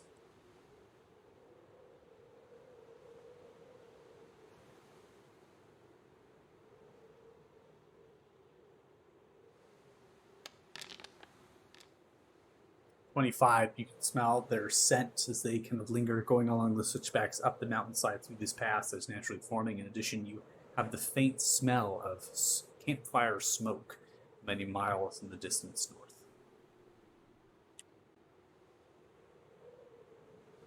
How do you convey that? Who knows? Said many miles north? Or Yeah, many miles. So several, maybe 4 or 5. Who knows? You just can smell it in the air. yeah, I just But it's pick far. up the scent. Yeah, Yeah. you can pick up the scent.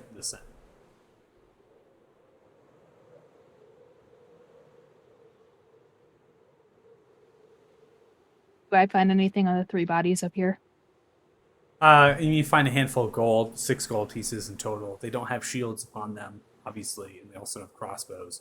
It seems that these 3 might have been kind of going through the same passageway as the others, but took a kind of a little bit of another route just to get to the shelf, right? Without having to climb up, they wanted to go down instead. Noticing that they all also have, many of them have backpacks and satchels, adventuring gear like bedrolls, tent, mess kits, and tinder boxes and things. They also have clothes to keep warm upon their bodies, and they also, a couple of them have potentially climber's kits, which these 3 do on top of the so all 3 of us have climber's kits that are up there. We all still have climber's kits, though, right? Yeah, I got Yeah, I two. still got Oh. mine. I got 2. Yeah, I don't care about that. I'll take the gold. I'm actually. Hey, they got mess kits. I'm gonna dig inside one of their Yeah. mess kits. I need a fork because I threw mine at least last time and I didn't pick it up. Take the whole Sweet mess as kit. that. No, I just need a fork. I have a mess kit. I just need a fork. Yeah, but somebody else might not have one, so take it. I think that's their own fault for not coming outside with a mess kit. You know what? Fine. Whatever. It's only logical, to be honest. All right, I'll just grab one mess kit, put it to the side, and I'm more concerned about this ballista here. Yeah, we're gonna. I'll try to drag that down the hill. Yeah. Is it how heavy is the ballista? The weight of this particular ballista is roughly 115 pounds. Can Ezekiel lift it? Honestly, we can just kind of like push Yeah. it down the hill. It's not that bad. Me and Joe could probably handle it. Yeah. Honestly. I want to make a shoulder-mounted ballista Ezekiel. That's what I'm thinking right now. Like Put it on the cyborg. cart for now, but it's not a bad idea. Yeah, put it on the cart for now. You don't even move Wait. so like how we can bring it back. All right, so I went ahead and put the ballista into the treasury character sheets to showcase it. Now, what is important here is that it is a siege weapon, and so proficiency with this weapon is pretty much non-existent. So I'm actually going to remove the damage for at mod because there's not really there to add proficiencies into anything. So you have to. Siege weapon proficiency is a very particular thing, and only a few soldiers and things are privy to that. So, or trained in that. You can always be trained in siege weaponry in this campaign. It's not something that's not going to happen, but for this particular moment, just know that that's not there. So this ballista fires up javelins, so you can load it full of just common javelins in total. I'm going to go ahead and add in the javelins that you're finding up here, which are just common ones, and you find a total of 16 of these javelins up here. The ballista itself has a very brief, small, compact, and mobile ballista. It weighs 115 pounds. It shoots upwards. Its max range is 1,600 feet. So anything between 800 and 1,600 feet is a disadvantage. Anything less than 800 feet is normal. So it has a good, decent range. It's very far that it can actually fire there. In addition, its damage done, if it's loaded with a javelin and fired, it will deal 6d10 piercing damage on hitting a target if it does land. So it does a Is the lot other of damage. ballista repairable? It takes a turn. It takes a turn to actually set it up. So you actually have to take time to set it up. In addition, to at least 2 individuals have to be working it at a time in order to successfully load it for the next round. So it takes a round to set it up, and then it'll take potentially another round if you're solo firing it to load it, because you have to take a round to load it. So you have to have somebody load it at the same time you're firing it if you want it to fire off every round. Does that make sense? Mm-hmm. Yeah, Okay. definitely. The other one is destroyed beyond repair. You literally fireballed it.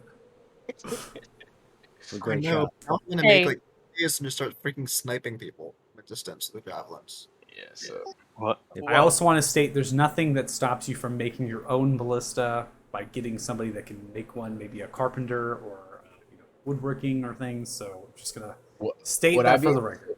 would I be able to work on the currently able ballista with my tinkerer tools? Probably make it better. It's difficult for you because you don't have proficiencies for siege weapons. You don't understand really complexities of how it works. You understand it bases itself off of a crossbow, but you yourself haven't taken enough time to use your tinker tools at this present moment. Potentially, if you get proficiency with siege weapons or taking more time with the weapon, shooting it and learning from it, you might be able to use your tinker's tools and take to it. Nice. Okay. Cool. While the rest of the group's, looting corpses and going after ballistas, Reg is making it back to Kalan to relay Yeah. the information about the Duragar and that there is a camp miles north that he picked up the scent of a fresh campfire. So we may want to start moving. Sounds like we need to move then. We'll get going. Is the wagon in front of us is it pushed past? We moved it a little bit and then had to deal with the ambush, but we'll get it out of the way. We just need to get out of this pass. Yeah, once I finished looting, I would have gotten back on that job. Indeed. I was kind of distracted by the siege weapon, but the moment you guys finished up with that, I'm gonna also help with Yeah, ballista. we'll just take the ballista back to the our little caravan there, and then move the wagon out of the way. All right, so you go in, and to move the wagon, need strength checks from each of you, or somebody to move it.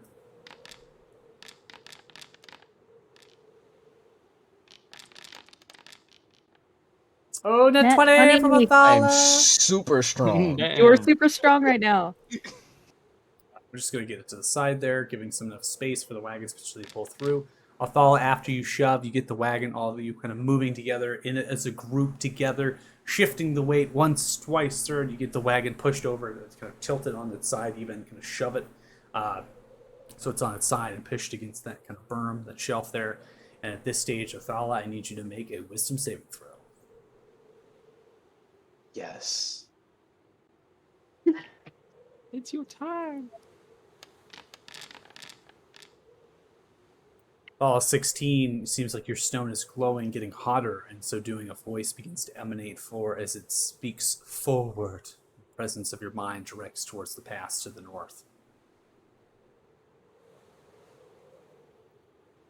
You seem to be resisting a compulsion to move without your own control. I'll just look at the stone and just put it back in my pocket. You okay? Did we see that? It looked like he was trying to like move away from us and like stopping himself. Yeah, was this noticeable? No, it's not noticeable because this character has resisted the effects. All you can see is just the clutch and move of the hand. Nothing chalant nothing that would kind of pull you to potentially concern you. Okay. Yeah, I'm alright. It's just weird feelings out here. I don't like it. Tell me about it. It's so funny. Let's move on. Hey Joe, maybe you want to put the torch out now? Yeah, I still have not figured out how to actually I can. manipulate this thing for I got persuasion. it. I got it. Is there? So I'm like, putting I a can't torch. do I'm anything putting. to fucking. I'm putting a torch effect on you. I got to be the one to turn it off now. It's too difficult for players to get involved with that stuff. So, just FYI. Seems like we should submit a bug report for that or Goats. something. Oh my god. Spawn goats. You got to see the goats. Spawn the goats. Gotta And get now all the goats. Get the regard to the goats. that Reg is back up with the party next to Thea, he'll we don't. relay that there's a Ford camp that these guys came from, and there's a fire burning. I don't know how far it is, but I picked up the scent, and we don't want to stay here. All right, we should push on for probably, I would say, another 30 minutes to an hour, and then make camp then. Zella's gonna try to get like a kind of like not obvious, but he's gonna try and take a quick look at Callan to see if she thinks we're cool. Just like we literally just blew up a tree and like killed like 20 people. Drew guard. Does she think we're cool yet, or is she like kind of still in the advice? Moving the wagons forward, the goats bleeding, continuing pressing past, looking upon you as you begin to move forward ahead of the actual wagons themselves, completely stone cold faced, continuing the trek, not impressed. God Yo, damn it. out of character here, are we Zell, we liking Kalon Stoken a little bit? I think we're getting a little bit of that, you know what I'm saying? All right. I Guys, just think it's there's like a Zealot's badass- just desperate for affection. Zell's He's a- flexing right now. What's it called? No, he's, Peacocking, like, right? flapping Peacocking. wings. Zell's peacocking right now. I think Zella Totally is. There's like It's a kind of badass- weird though because she looks like exactly like me. No, but he can tell that she's cool, and he's trying to see if he's cool yet. He's trying. It's like, you know, He is not it's cool like, yet. He's cool. Cool. All right. So pressing forward again, taking a couple hours here to get through the pass further, potentially to ascend maybe to the kind of that area in a sense that maybe wider and is kind of stopping its ascension. Athala, you have resisted this and not taking up on that compulsion to proceed north, potentially where these creatures came from, is where the direction of the stone itself is kind of emanating and telling you what it is, which is quite strange. Like you said, it now picks the opportunity to potentially talk to you in a way, which is odd, since you went and took that time to use clairvoyance to potentially speak to it and give you no answer at all. We're playing cat and mouse right now Yeah. because you denied me, so I'm denying. She denied me, so I'm denying her. You know, we're playing this game. All right, so this is where we're going to just theater of mind it is. Now you come to here on the pencil tool. I'm going to just give a little X here. showcasing that you've come up right to a top end of the actual pass. Now you're not in a degrade or even really an ascension. It's just really opening, right, forming more of a flat tundra-like region. Thickets, evergreen trees, some snowberries are up here. It also knows little rabbits and critters that are getting their little meals before they fully bed down for the night, maybe even foraging for hibernation. So they're really taking the opportunity here to try to, and they're kind of scattered for the movement, especially the mountain goats bleeding and things. So I'm going to just advance the time clock a couple hours, getting outside of that space, getting some distance, if you will. And it's at this point that they're stopped the wagons. They pulled them off the side, taking advantage of that large open space, roughly 30 to 35 feet in radius. And they're beginning to pull out the poles made of wood and reinforced with metal kind of linings, if you will. It's similar, if you've ever seen a pole arm, they use metal reinforcements on either side of the pole arms usually. And so that's kind of what these poles are. They begin to stomp them into the corners of the wagons and begin to pitch out the canopies, showcasing that they're forming these large, almost circus-like tents. And they begin to light fires within them using natural ventilation, cuts and slits within the canopies to begin to warm up the mountain goats. And they begin to lay out much feed upon the actual ground as well.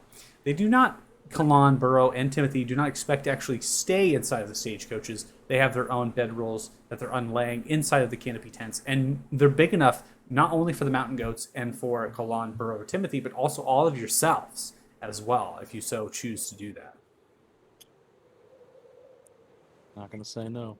I'm gonna set up some just some snares and traps around the Yeah. ambient area though. See if I I'll assist with that. I'll can help catch Joe, some and fresh rabbit for breakfast. I'll set up an alarm, ritually cast alarm, set up my silver wire around the tent. Okay. So, Dirty Joe, you are a wanderer, by the way. You're an outlander, so you actually don't need to even do a roll here. You understand that there's food plenty, not only in the foraging aspect, but also hunting. So you're able to set these snares up and whatnot. And you will be able to gather enough of these snowberries as well as small game to feed everyone for potentially the next day. So the entire day tomorrow, you're going to be able to get enough food just by taking the time here and whatnot. You also are getting a general layout of the terrain and the way that the mountains are shaped, as well as understanding the environment. And this is exactly like Kalan. Kalan, taking the time after setting up the canopies and whatnot, has gone out on her own to forage and food, and joins you on snaring the snares and traps. And begins to talk to you just briefly about the mountainscape and how it's designed, and how the sheer rock faces here are made from ancient geothermal volcanic activity from long ago, very explosive, as well as shaped by the conflict between dragons, showcasing that the mountains and their elevation, their flat scapes, are potentially from these beasts striking into them and causing them to kind of topple and come down, which creates the rugged terrain of the mountains terrain around you. Anything you would like to ask Kalan at that point? Going through just the dialogue, being out of the campment, just foraging and trapping for the bed down, so to speak. Yeah, I'm just gonna say, hey, so I imagine you're pretty in tune with what normal day-to-day environment around here is. I mean, we've only been here for can't be more than a week now. We've seen all kinds of crazy crap. Like, you ever run across any actual dragons like in the modern day around here? 'Cause I thought they all disappeared ages ago. We just had one attack us like 2 days ago. It was nuts. Dragons in Arthuria have been here for its entire existence of humanoid cultures. I commonly see a dragon hunt in the northern Frosthorn. White is its color. Flies over the valley as well. Stays and secluded, up until the point that it decided to throw itself through a tower. Yep, that's the one I was talking about, all right. Damn near killed me and all my friends. What do they usually want? Like, do they have any primary motivations other than just eating stuff? Perspective is someone that hunts primarily beasts and not dragons. Beasts generally work off of instincts and behaviors, figuring out the need to survive. What I know, dragons work similarly in the sense that they need to survive as well. This dragon did to the tavern makes no sense in that regard. Yeah, fair enough. Fair enough. How long you been out here? You a native of these parts? I was born here by two traders. I was traveling and merchants, my parents. They perished in the valley. I was alone as a child, and I was found by Othema Guard on patrol. They brought me to Harak, as it was quicker than going back to Othema, just to get me fed and warm. I was only 8 months old. According to them, parents are dead.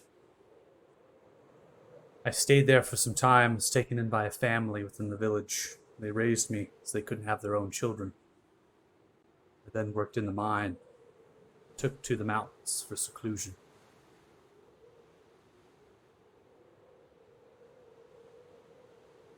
Yeah, it's quite the story there.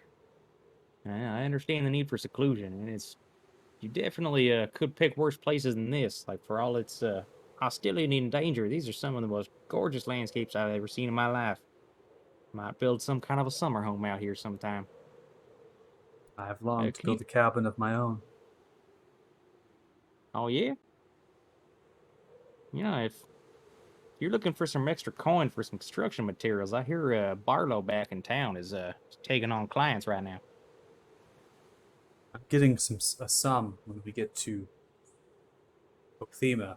Commander Rengla Uku is who are to be delivering the materials, the shipment to. Upon doing that, I'll get enough coin, take a couple of days in Othema, and then heading back to Harak. Should be able to, spending a couple of days in Othema to get some rest and figuring out if I can get some materials sent, I should be able to, and come the end of winter, build my own cabin. Well, hell yeah. You know, speaking of Othema, never been there before. Any in particular sites we should look out for? Like cool trade centers? Any particularly interesting brothels? Anything cool? Smiles. I don't tend to stay in cities. I have been there twice, courtesy of fetching some supplies for the company, not necessarily delivering any shipments of caravan. I tended to stay within the traders' district. It's outside of the walls and filled with all manners of folk. I have my own fire, my own tent. I wouldn't know what's inside. Well, shoot, I mean, I'm an outdoorsman, as you can plainly see. I very much enjoy roving the countryside for most of the time, but you can't deny there's certain things you can find in cities that are not seeing anything else. Like, what do you say? You want to join us as we're going in? Maybe see the sights with us? Well, I most likely will deliver the goods, and I'll be camping out in the traders' district. It's not really to my liking. I've heard there's something called a sun tree. A lot of people that make their way there, they pilgrimage. They're worshippers to Palor, deity, a sun god. Well, they go there, and perhaps you would want to see that. Yeah, sure, sounds interesting. All right, well, hey, thanks for talking to me. Have yourself a good night now. It's happy hunting. Makes way after foraging, grabbing enough food for dinner that night for Justin Berries alone, and you as well, and begin to kind of hike back towards the encampment, 1.5 to 3/4 of a mile away. So you're creating that surface and getting the geography and things, and just doing what rangers do best. So come back. Is anybody else doing anything in particular? Ranch will be setting up a cooking steel to make stew for the camp. Okay, making some stew. Like it. I else? would like to be, I guess, setting traps of the warning kind of like it, so we can hear and know if somebody's coming. Like maybe arranging some brush in such a way that in points that look like they would be trying to come after us. All right, go ahead and make a thieves' tools check, please. And I got something after that as well. I'm gonna go Thea, and then I'm gonna go Zell, and then I'm gonna go Athala, because Yeah, Lucas yeah, is yeah. trying. Right. Lucas is I'll be Lucas is Oh, three times good. like do that. Hold All on. right, slide a hand for me. And then Just while you're sleight of doing- hand? Yeah, while you're doing that, Zell, what's up? Okay, so I have two things I want to do. First of all, I want to talk to Regamore about an idea for a new dish. And second, I want to maybe try to see if Othala is down for swapping spells. That's, I mean, that, well, yeah, so for sure. We'll definitely get to that role play if that's what you're looking to do. So Thea, sleight of hand 9. You can get some little tripwires set up, maybe a couple little noise making items you might think that would create some sort of ambiance, a couple different bushes and thickets nearby. It's difficult. It's snow. There's not a lot of plant life grouped together, so you're doing the best you can to potentially set little warning signs every so often, taking an hour or so. Regmore, make a check with cooking utensils, and then Othala. Okay, well, I guess Thea and Joe have wandered off or whatever, and I'll set up the alarm around the tent to come mentally, only to notify if enemies or anybody that we don't know in the group comes into the wire, and if any goats leave the wire. Gotcha. That's good, smart. Yeah, that works. I like it. But while finishing up the alarm, I'm going to walk away from the group. Probably walk like 5 minutes or so to the snow. Okay. And then I'm gonna be like, I'm gonna look into the stone now and be like, you were stubborn with me, which is the only reason I was stubborn with you. Again, my question is, who are you? Nothing comes to you as you reach out, attempt to connect.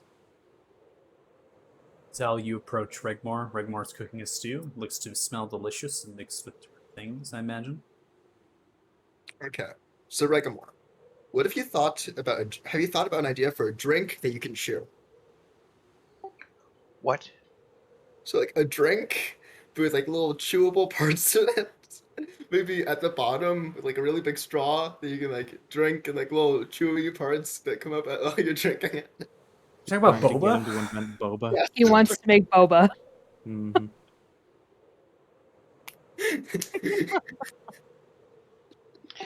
I mean, there's quite a selection of dwarven ale that you can chew.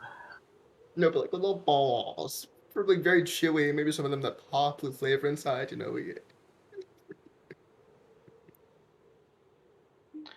What are you getting on about? Okay, I have this idea. We take some chewy object. I don't know, like it doesn't need to have flavor, it just needs to be really chewy and fun to chew on. We put it at the bottom of a drink, maybe like a tea or a coffee, maybe like a slushy kind of thing. Then you drink it, you get some nice, like, kind of sweet, maybe savory, really whatever you want. There's the liquid, then like a little thing you can chew on while you're doing it. It'd be fun. Kids love it. What purpose would this serve if it has no flavor to chew on something in a drink? Because chewing on something is fun. I mean, it can have flavor, but like you don't. It doesn't have to. Like you could have some that are flavored. Maybe some that are clear. Maybe some that are like little. Maybe some that are like different shapes. Maybe some that are a bit jelly. Maybe some that pop and that you get like pineapple flavor in your mouth. I don't know.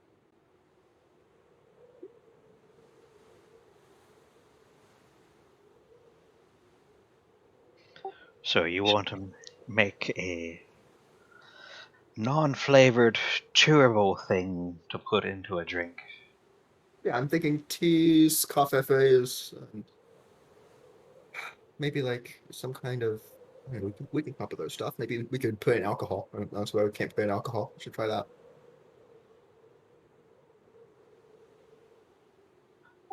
Well, we could jelly or a gelatinous substance could suffice, I guess.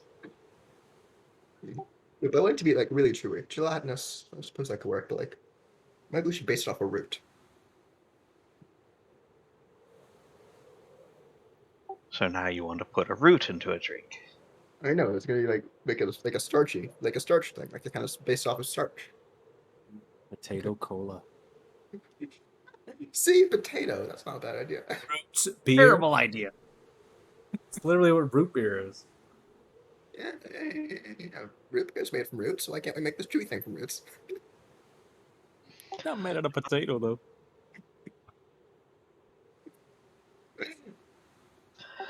I mean, well, brewing is not really my expertise. Okay, so I need to find a tavern owner. No theme. Got it. By the way, I need you to sign a non-disclosure agreement. Oh my god. Zell's gonna try to trademark this. So mad Gotta I'm get not the here. NDA out. He did invent the sandwich already.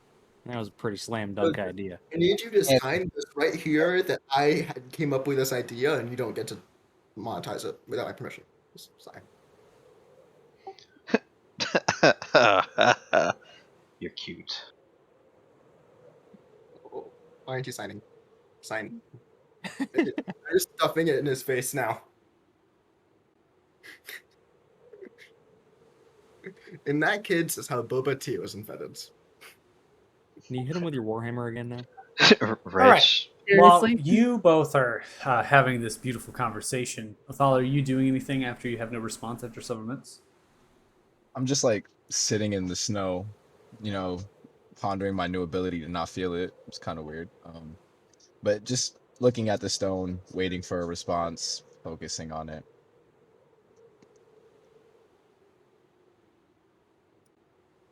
That, we go ahead and conclude the session.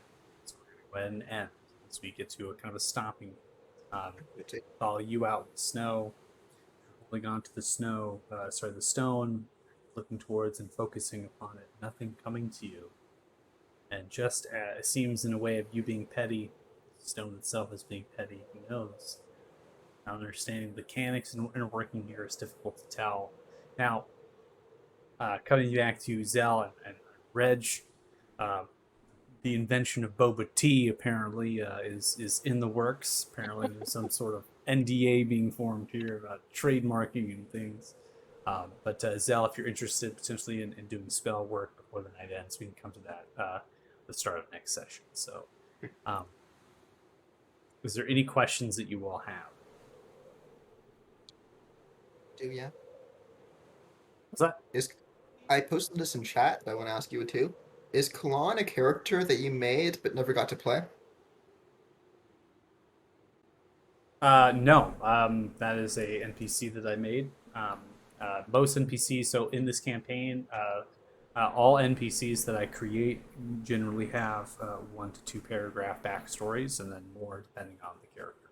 So that's just the nature of my writing. All NPCs generally have a place and things that they come from and how they are shaped and how they are. So Kalan just happens to be funny. Interestingly enough, looks like Thea, acts a lot like Thea.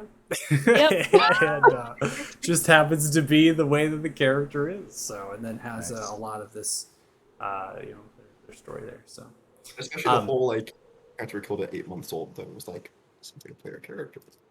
yeah, the last ranger that I played, the last ranger that I played was a long time ago. They happened to have a spotted owl for a pet, or their companion. And they themselves were not the ranger, but the owl was. And the owl was evil. And so they would be high all the time, smoking some good green. And the owl would put the arrow into the bow and slap them across the face with the feathered wing and tell them that they had to fire it and hold it there. And they'd be like crying and be like, "No, I don't want to do it. Please don't." And the owl would be like smacking them and telling them they have to do it. Like after they like at them, but they'd be like, ah. It was so great. I loved it. It's insane. It was a good one. It's a good The character. best. That's Yeah. the best. It's a very good character. So These were the mostly fun. I generally play really funny characters, something that has comedic value in a very sense. So that's how I like to play. More fun that way. Yep. We're gonna have to kidnap Kalan so Thea can bring her sister along with us. Yep. Doubt Well, she's my it sister. sounded like honestly, it sounded like Dirty Joe was like, "We like go I was take some like- sights around the city." Yeah. Yeah. Yeah. We get a cabin together. Kindred alright, spirit. alright. Yeah. I'm down to make a friend. Down to I was like, they're rangers. They're bonding.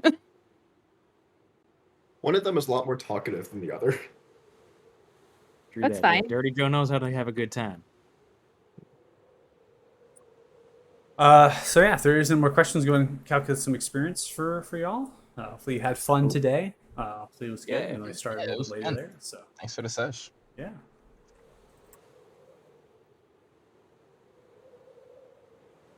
Definitely a less stressful one in Mhm. comparison. Yeah, we're not Nobody- ending well- on combat, right? Yeah, nobody almost died. Yeah. Reg just almost got knocked out of wild shape. Yeah. That's a success in my book. Just so I have it up. These small slots. Yeah, so that's they- fine. So 1,200 experience each, 16,895 experience total for role play as well as the creature in the combat. Just know that the alarm spell only really encompasses one of the tents, right? It's only that 20-foot cube, but you can get it maybe on the back, right? The back tent, right? Which would be towards the area that you fought, right? Down the road there. So, just so you know, because the tents are huge, right? So, yeah. What else was I gonna? Was it? Various points awarded there. And if there's no questions, I can close out the stream. So if you're watching, thanks so much. Really appreciate it. Happy 4th of July weekend if you're celebrating that. Hopefully everyone has a good time, and we'll see you next week. So Group 6! Group 6! yeah, Group 6. Bye, everyone.